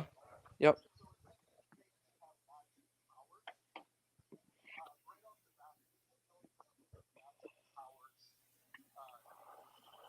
Yep.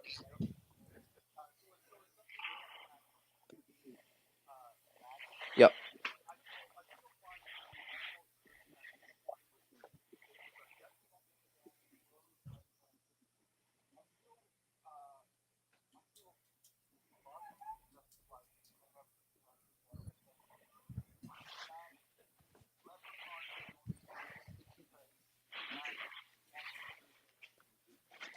And what gets you to magic almost certainly doesn't exist.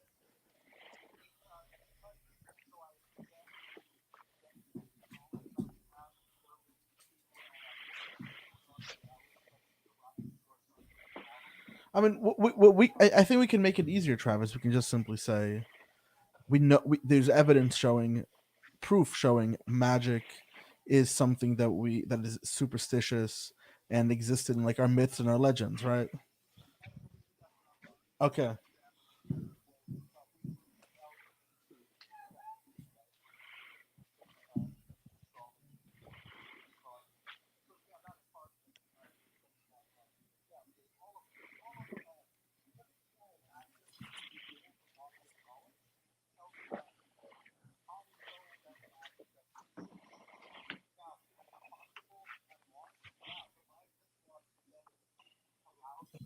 Right. Yep. Okay.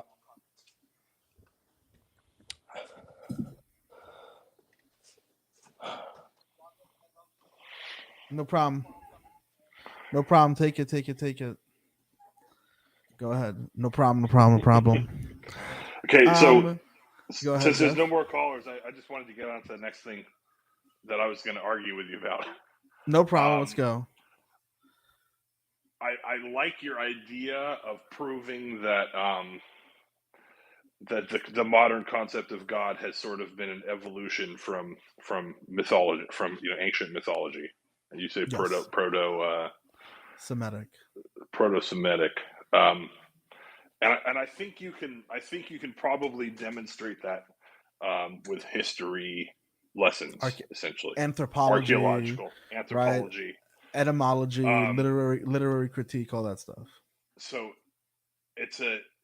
I would say that it's a proof, but I think it's kind of like a weak form of proof, because there's always gonna be some element of he said, she said, and people questioning the strength of the conclusions that you can draw from anthropological evidence.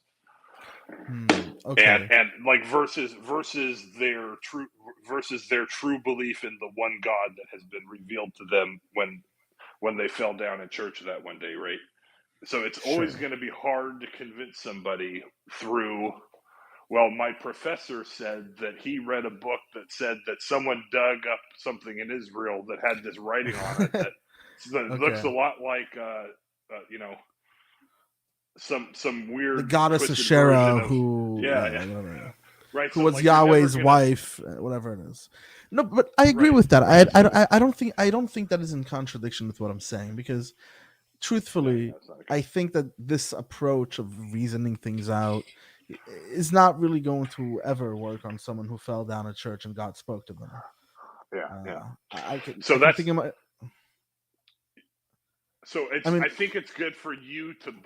I think it's good for you to believe that, but it's going to be hard to convince the banana guy that God doesn't exist, because I think it's going to be hard to convince the banana guy, Mr. Ray Comfort, anything.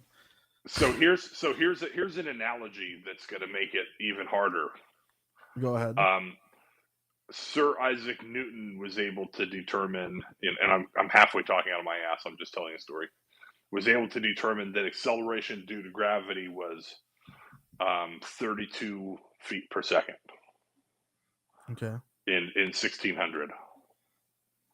And his predecessors were able to figure out that it was 32.04 feet per second. And the guys after him. The guys after him were able to determine that it's 32.04166 feet per second. Okay. And then people after them figured out, well, that's only true in a non-relativistic sense. And then, you throw in some standard model stuff in it, and that's really what's true. And then somebody else comes by later and says, gravity doesn't exist because I can trace this all the way back to somebody that didn't even have an understanding of the standard model. You think that's similar to the analogy I'm making? I think that's similar. So somebody. I'll tell you why I don't think it's different. Gravity. Yeah. No, I'll tell you why I don't think it's different. Okay. Because if someone told me, well, God never really revealed himself, it's just human learning and understanding throughout time, and the God that I'm thinking of is one that is consistently revealed by people at all times, that's not who I'm talking about, right? Who are you talking about? I'm talking about the God that revealed rocks to Moses at the mountain and gave it to the children of Israel. That's the God I'm talking about. Yeah. And then he revealed a little bit more to the next guy. No. He revealed everything. He revealed everything. It was the first time he revealed something. How much of it do you think Moses got down? Did he get it all down? Moses didn't get it down. That's the point. That's also a myth. Okay. I'm trying to figure out how it's different than, incremental learning, right? Like our understanding of the pick the Jordan Peterson God, our understanding of the superordinate principles that, if followed, will make our lives better. Like, we didn't understand those all that well, and we got 10 of them when Moses wrote the stuff down on tablets. And then, over the years, more and more of those got written down, and now we have a whole Bible, for example. And so the fact that evolved from a lesser understanding doesn't prove that there's some substrate to that understanding that exists, or that and I'm saying exists loosely. I mean exists as in a description of the configuration of the universe that we don't have a full understanding of. But that isn't the God as described by Orthodox Judaism, Christianity, and Islam. If you're talking about that God, I don't think I'm going to be make a positive claim against its existence. I think I will just talk about issues that I think are problematic, that I think that sure, you can believe in the superordinate principle, but you believe it simply as conceptual. So you're talking about the deity. I'm talking about the Abrahamic God, yes. So the deity is the same thing, but like it's a thing that we can't all see, right? Or is it a thing that we can see? I mean, technically, it's interacted with the world before, right? Yeah. So if he only interacts with the world a few times throughout our history, or people have only gotten it down on paper a few times, and the description evolves with what appears to be greater and greater understanding. Right, but let's say they got it on paper. And I'm saying, they got it on paper because it's in the evolution of myths and stories that they've had for thousands of years in the area. It's not like God revealed himself. The reason why this is here isn't because of revelation. I'm giving you the reason why it's here, and I'm proving it with evidence and proofs. And if it is true, if my burden of proof is met, then it's in direct contradiction to the claim that it was revealed at any point at any time. And since two things can't both exist simultaneously that contradict each other, by proving B, I have eliminated A. Right. I understand. I understand your proof, but I think that that what there's a just as good of an explanation for somebody that believes in the thing, and that is that if there's something that we interact with only sparsely, and we get an evolving understanding of the thing that we're interacting with over a long period of time, that's gonna look exactly the same as the same old myth, just evolving as people play the long game of telephone. Sure, but I'm not talking about that God, right? If we want to talk about that God, I'm probably be like an agnostic atheist. But we're talking about the deistic God, right? Not the deistic, the theistic God, like the theistic serious God. Yeah. I wanna jump in here. Yeah. Dan. So correct me if I'm wrong, but it sounds like you feel as if your argument is sort of a like 100% proof by contradiction argument. Is that correct? Yeah. Okay. And I think the metaphor, and Jeffrey, correct me if I'm wrong, that you're trying to get at is if, say, somebody makes something up. I'm just going to use the teapot again. The teapot is orbiting Saturn. And then somebody else finds out that somebody came up with this metaphor beforehand, that the teapot is orbiting Saturn or something, right? That this disproves that this disproves this concept, right? Like it's not a disproof of the concept by any means. It just means that somebody thought of it beforehand. So I think that's that right? But what if the concept was the concept of the teapot? The concept of the teapot was conceived because person A or Gabe saw the teapot saw this specific teapot through his telescope. And I'm coming forward, I'm like, yeah, but this teapot that he's talking about, only one of it exists, and it's here in my basement. That's what I'm doing. I'm not saying that because people in the past thought about this, then therefore it automatically negates that new people saw it. It's that this specific story that they're telling, the specific account that is made, that account cannot be true because it is in contradiction with the account of how this God came to be. It's not because he was revealed at Mount Sinai and was given. That's the God that I'm talking about, not a revealed over a long period of time. The God that gave Moses rocks at the mountain. Well, metaphorically, and I don't know if this proves or disproves you, but metaphorically, you're saying it's impossible for me to have an identical looking teapot that I'm looking at up there that happens to be based on your teapot. Like, yes. You can't. Yeah. So he's saying the God story that ended up with what we have with the Mount Sinai myth can be tracked to previous stories which are contradictory to the same story. And no, we can also track the fact that these stories are the proto stories that made that what's the word for it, inspired, and are like the broken telephone to this current story through different linguistic research, etymological research, archaeology, anthropology, etc. I think from a scientific perspective, like especially from like a historical science perspective, like that's plenty of evidence, you know. Yeah. And they both can't be true, and that's why it's an argument from negation. Because so you're saying the original story is different than the current story in a contradictory way. Not that the original story, that the story itself is an evolution from these stories. It's not that this story was written because anything was revealed. right? Yep. Yeah, that And no, if- that's actually a really great analogy to say evolution and like the rock layers, right? Yes. Like, yeah. Yeah. Okay. Yeah. Like if a certain dinosaur, you know, version A that just came out of the ocean, you know, yeah. It's Sorry, found at a different rock layer. I know evolution's false. Like easy. It Yeah. just directly. It's the same thing. Yeah. Yeah. Well, let's bring Nivik on. I'm sure he's had an hour to think of his question, and he's probably going to be our last caller for tonight.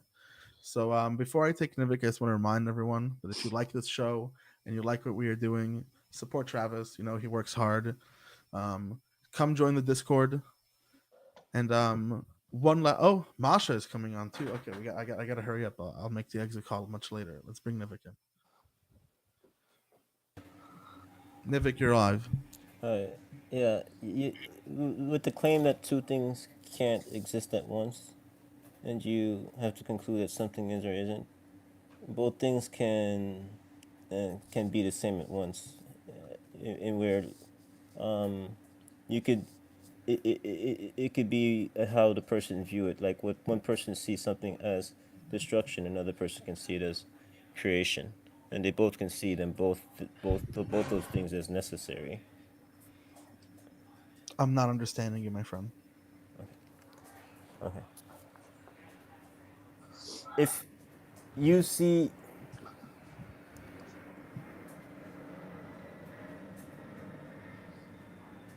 Yes? If I see what? No, I'm just saying, like, people can see things differently. Like, what one person sees as bad, another person can see as good.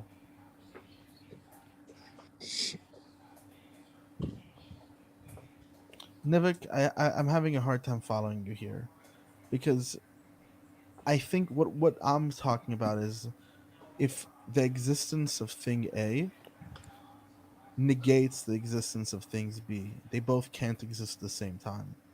Like, I can't both be alive. I am alive. A. I am dead. I can't be both of these things together, right? Does that make sense, Nivik?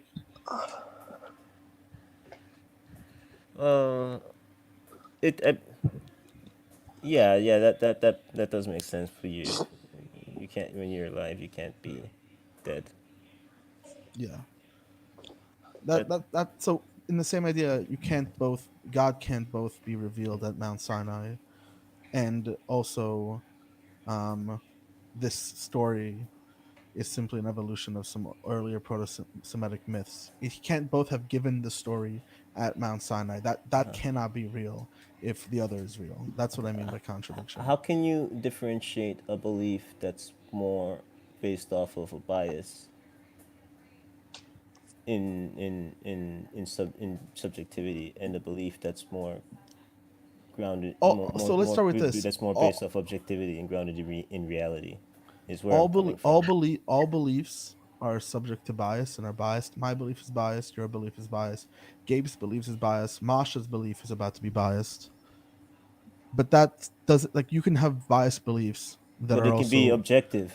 that are also rooted in proof, right? Like, I That's can my- be that's my biased. point. I You can can't be. differentiate. I have a bias against cigarettes, but it doesn't change the fact that the evidence that cigarettes are harmful and is anyhow less valid.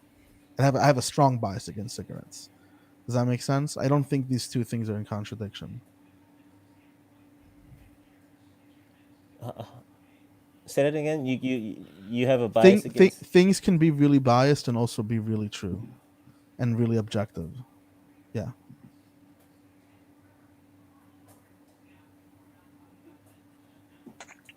Yeah, I have a bias against holding firecrackers in my hand. So how do you? So I mean, like, I'm talking about that bias is representing God. Is where I'm coming from. That bias is representing God. I'll give you, take another chance to figure this out real quick, because if not, I feel like we're moving away from the point, and I want to get Masha in. So, like, what are you really trying to say here, Nevik? Maybe believing in God is necessary. That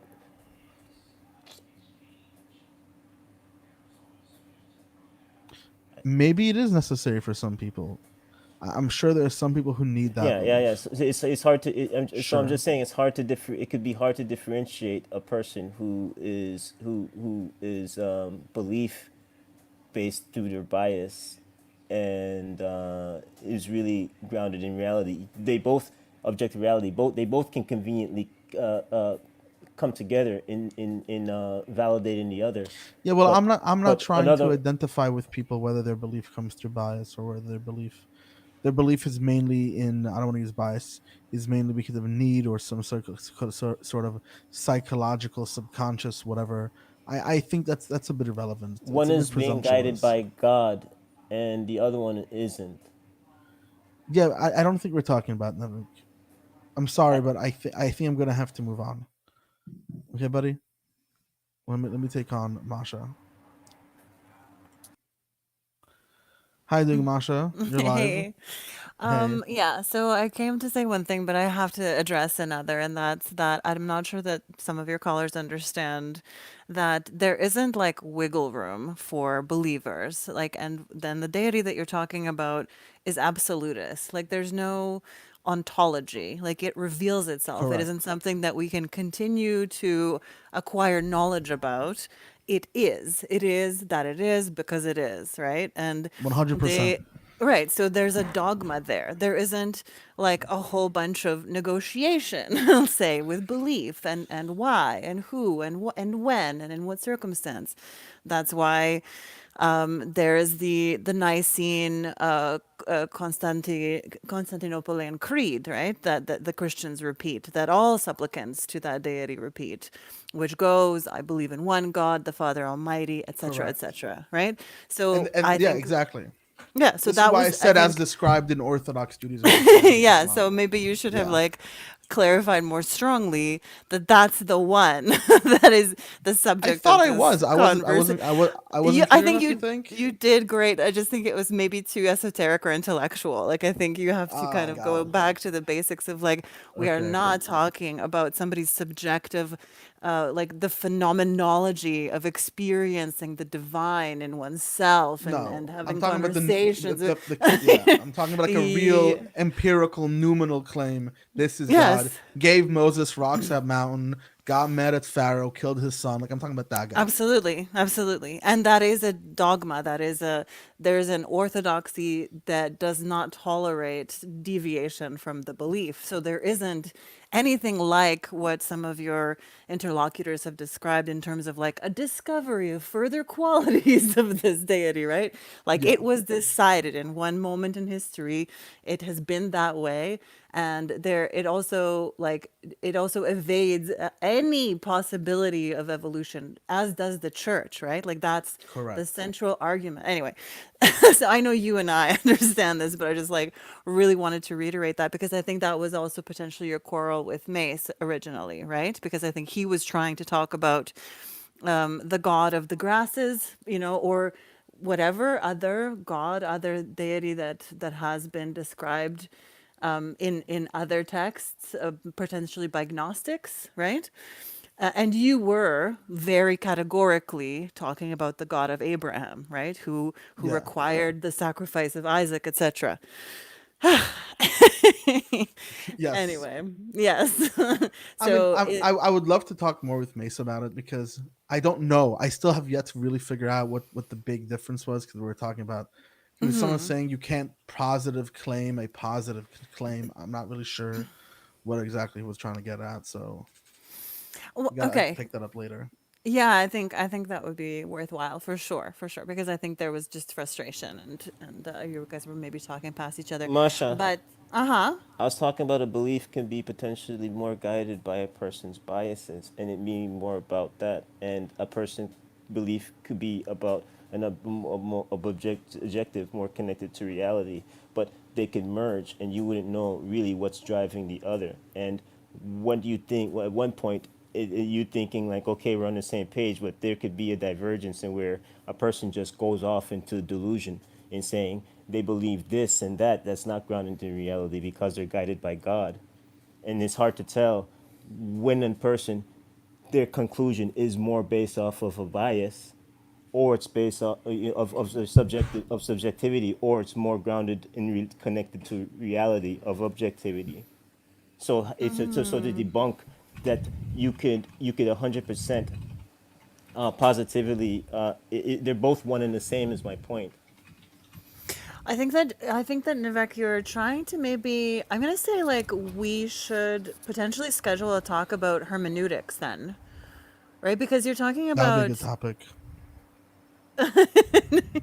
it's a pretty, so it's a big topic. It belongs several, like, levels of complexity beyond what we're talking about, which is potentially ontological, epistemological in this moment about this subject in this call-in conversation. Does that make sense? Yeah. Like, we have to limit our argument for the sake of just kind of like clarity and because we've defined our terms now, so we kind of have to go forth into the field of battle with those chosen weapons, right? We can't, like, kind of just, like, continue to bring things into the field that aren't necessarily immediately related, or at least in this Yeah. moment I'm kind of unwilling to make that stretch. To be honest. Is that all right? If a person can't conclude to something, it would kind of be sensible to just make stuff up and a Yeah, no, god, an but it's arbiter not. But saying that's this is how not. it's to be, right? But that's not necessarily what we're talking about. Nor is it really relevant to the conversation as well. I think that's where we're kind of going at. At least that's what I'm trying to say. Like, I like the topic; it's interesting, but it might. It's we're like we're playing hockey right now, and But I'm saying to get rid of God positively, it's to get rid of biases and people wanting to believe what they want, and you can't really do that. No, positive atheism has a really interesting history, and French philosophers, I would maybe direct you to some Denis Diderot, who then eventually really wrote some interesting things in the field of metatheism. And but again, that's a huge topic. So Nivek, please, I think I understand what you're getting at, but it's like it's a vast like field of knowledge, and I think that one thing that Dandan did really well was define the boundaries of this conversation. So I'm gonna just go ahead with the question that I actually called in about, or rather, the kind of like point of contention I wanted to have with Dandan about this, about his thesis. And I'm actually not going to substantively critique your thesis at all, Dandan, because I agree with it. I'm just going to go at you about like the aesthetics, I guess, like the form rather than the function. And I find it kind of potentially excessively pedantic, and I would like to know what the utility of such an argument is. Masha, Uh-huh. how can you know if a person is more being guided? Nevik, Oh boy. that's this is not cool. I'm gonna have to mute you. I'm Go sorry. ahead, mute me. Mute. Okay. You want to repeat that, please? Okay, so I agree with the substance of your argument, but my question is about its utility, because it seems pedantic in the sense that, like, you were able to make that positive claim about the non-existence of that particular God. So Yes. it immediately occurs to me that in order to kind of like bat down all of the like, groundhogs that are going to pop up, right? We would need to make those claims about every single interpretation of the Abrahamic God and of others and of leprechauns, etc., etc. Yes. Okay. So So it seems, Okay. I get it. So yeah. So this that this my is this my is quarrel not. is Yeah. just on that Yeah. So like I form, mean, not the function. you revealed my cards in my sleep, right? This argument isn't actually anything serious. It's not. It's much more of an exercise. It's much more of a I think I remember at first said, a lot of people say stuff like you can't prove a negative, right? I'm kind of trying to address that. I'm trying to rethink I that. get you. I'm trying to make it accessible to start dealing with these concepts of I get you, but what is the utility in it? the utilities for the listener. I think it has utility in thinking about philosophy, thinking about these types of arguments, thinking about the fact that you can actually prove negatives. We can use the law of non-contradiction to understand things and negate things. And this is, I think, a really accessible way for people So who is are it a into thought this. exercise, or are you More of it. performing a public service in the form of challenging God belief in this particular kind of like corner Public of surface, I think, is a bit like presumptuous for myself. But I think that it's definitely fun. I think it's interesting to talk about. I think it makes a good show. I think that's really what my angle was, and I'm not like really Fair. trying to like write a thesis to like share with anyone in any academic way or whatsoever. Right. And do you think that the argument would be persuasive to a believer? Some believers it Okay. might work for, some not. Is it because you're making an appeal sort of to authority inside their own kind of cosmology? Because I that's mean, interesting, right? Because it you're could using be. their own texts to disprove Yeah. the Yeah. existence of that deity. I mean, I know for myself when I was religious, this would have been a crazy argument. It would have definitely convinced me otherwise. And for people who would think like me, I think this would be really helpful, right? Yeah. I can give you an example. I used to be a Jehovah's Witness, and there was someone who recently unconverted who I knew, and they were actually unconverted by your very argument. When in that sort of religion, your information flow is really cut off, and if one day you do happen to stumble upon something like this, it can be something as simple as that. And that's actually what unconverted me as well with but it was the evolutionary argument, and how that contradicted God. But yeah, just to give you an example. No, I appreciate that, and that's very fair enough. I can't. It's an aspect that I have trouble like fully like appreciating, or I can't like put myself in the place of a true believer because I grew up like with atheist parents, with an atheist in an atheist culture. I grew up believing that like the true believers in any like dogmatic belief system, not exclusively religion, were mentally ill. Basically, like that was. So that's my bias, I suppose. Dandan, you addressed that when I was in the queue, but do you know what I mean? So I appreciate knowing the way that people experience these kind of counter arguments, because to me it would never have been an issue, right? Like Right.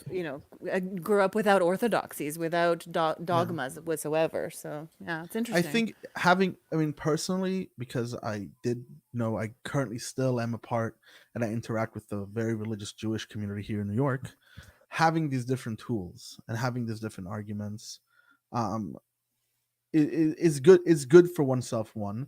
But like I said, my goal really is to have thought experiments, to think about these issues, etc., etc.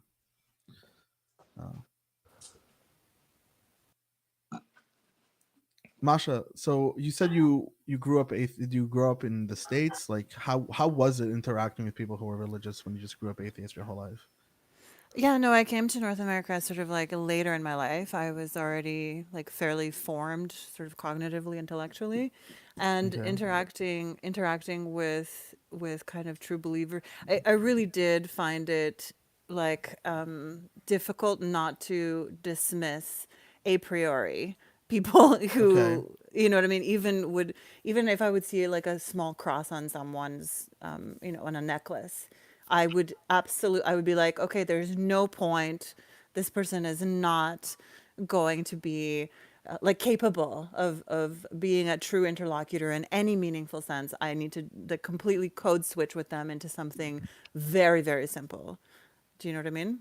Yeah, I'm sure. I mean, I Yeah. like that you called it a priori. I think it's funny, but you could also say that you might have been a little bit bigoted, right? I think that those are kind of tactics for making your life easier, that one acquires. Potentially bigotry, but like one that had proven itself through experience. You know what I mean? Like so. Nah, sure. I'm messing around. No, But but fair enough. I don't mind the challenge. And it's true, there are many bigotries that one acquires in life, and it's always worthwhile re-examining them, like to see whether they're still necessary, whether they continue to serve, whether you have the energy to re-engage with, like kind it, of it is categorically. it is hard work. And most of the time, I'm also not up for the challenge. Right? I'm finishing work. I'm not trying to talk to my coworker or anyone that I know about God right now. Like, just leave me alone. I'll code switch, right? But I also Exactly. noticed that you use a lot of very specific terms. Did you study philosophy or what? Yeah, I had a classical education. So I grew up learning, we took Latin classes. We in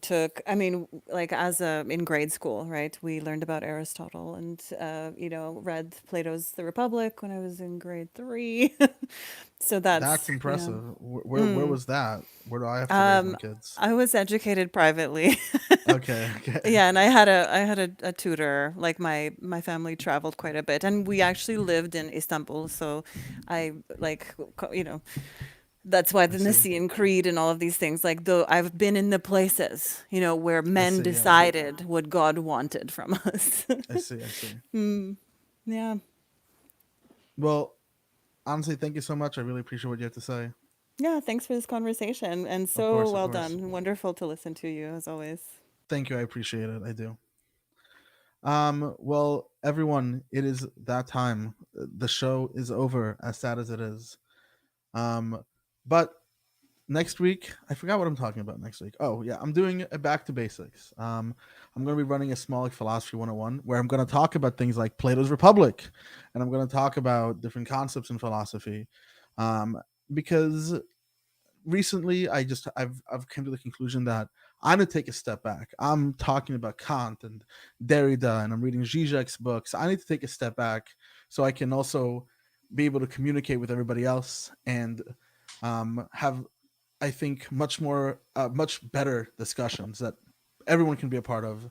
And that'll be, so I really am excited for that show. So everyone join it.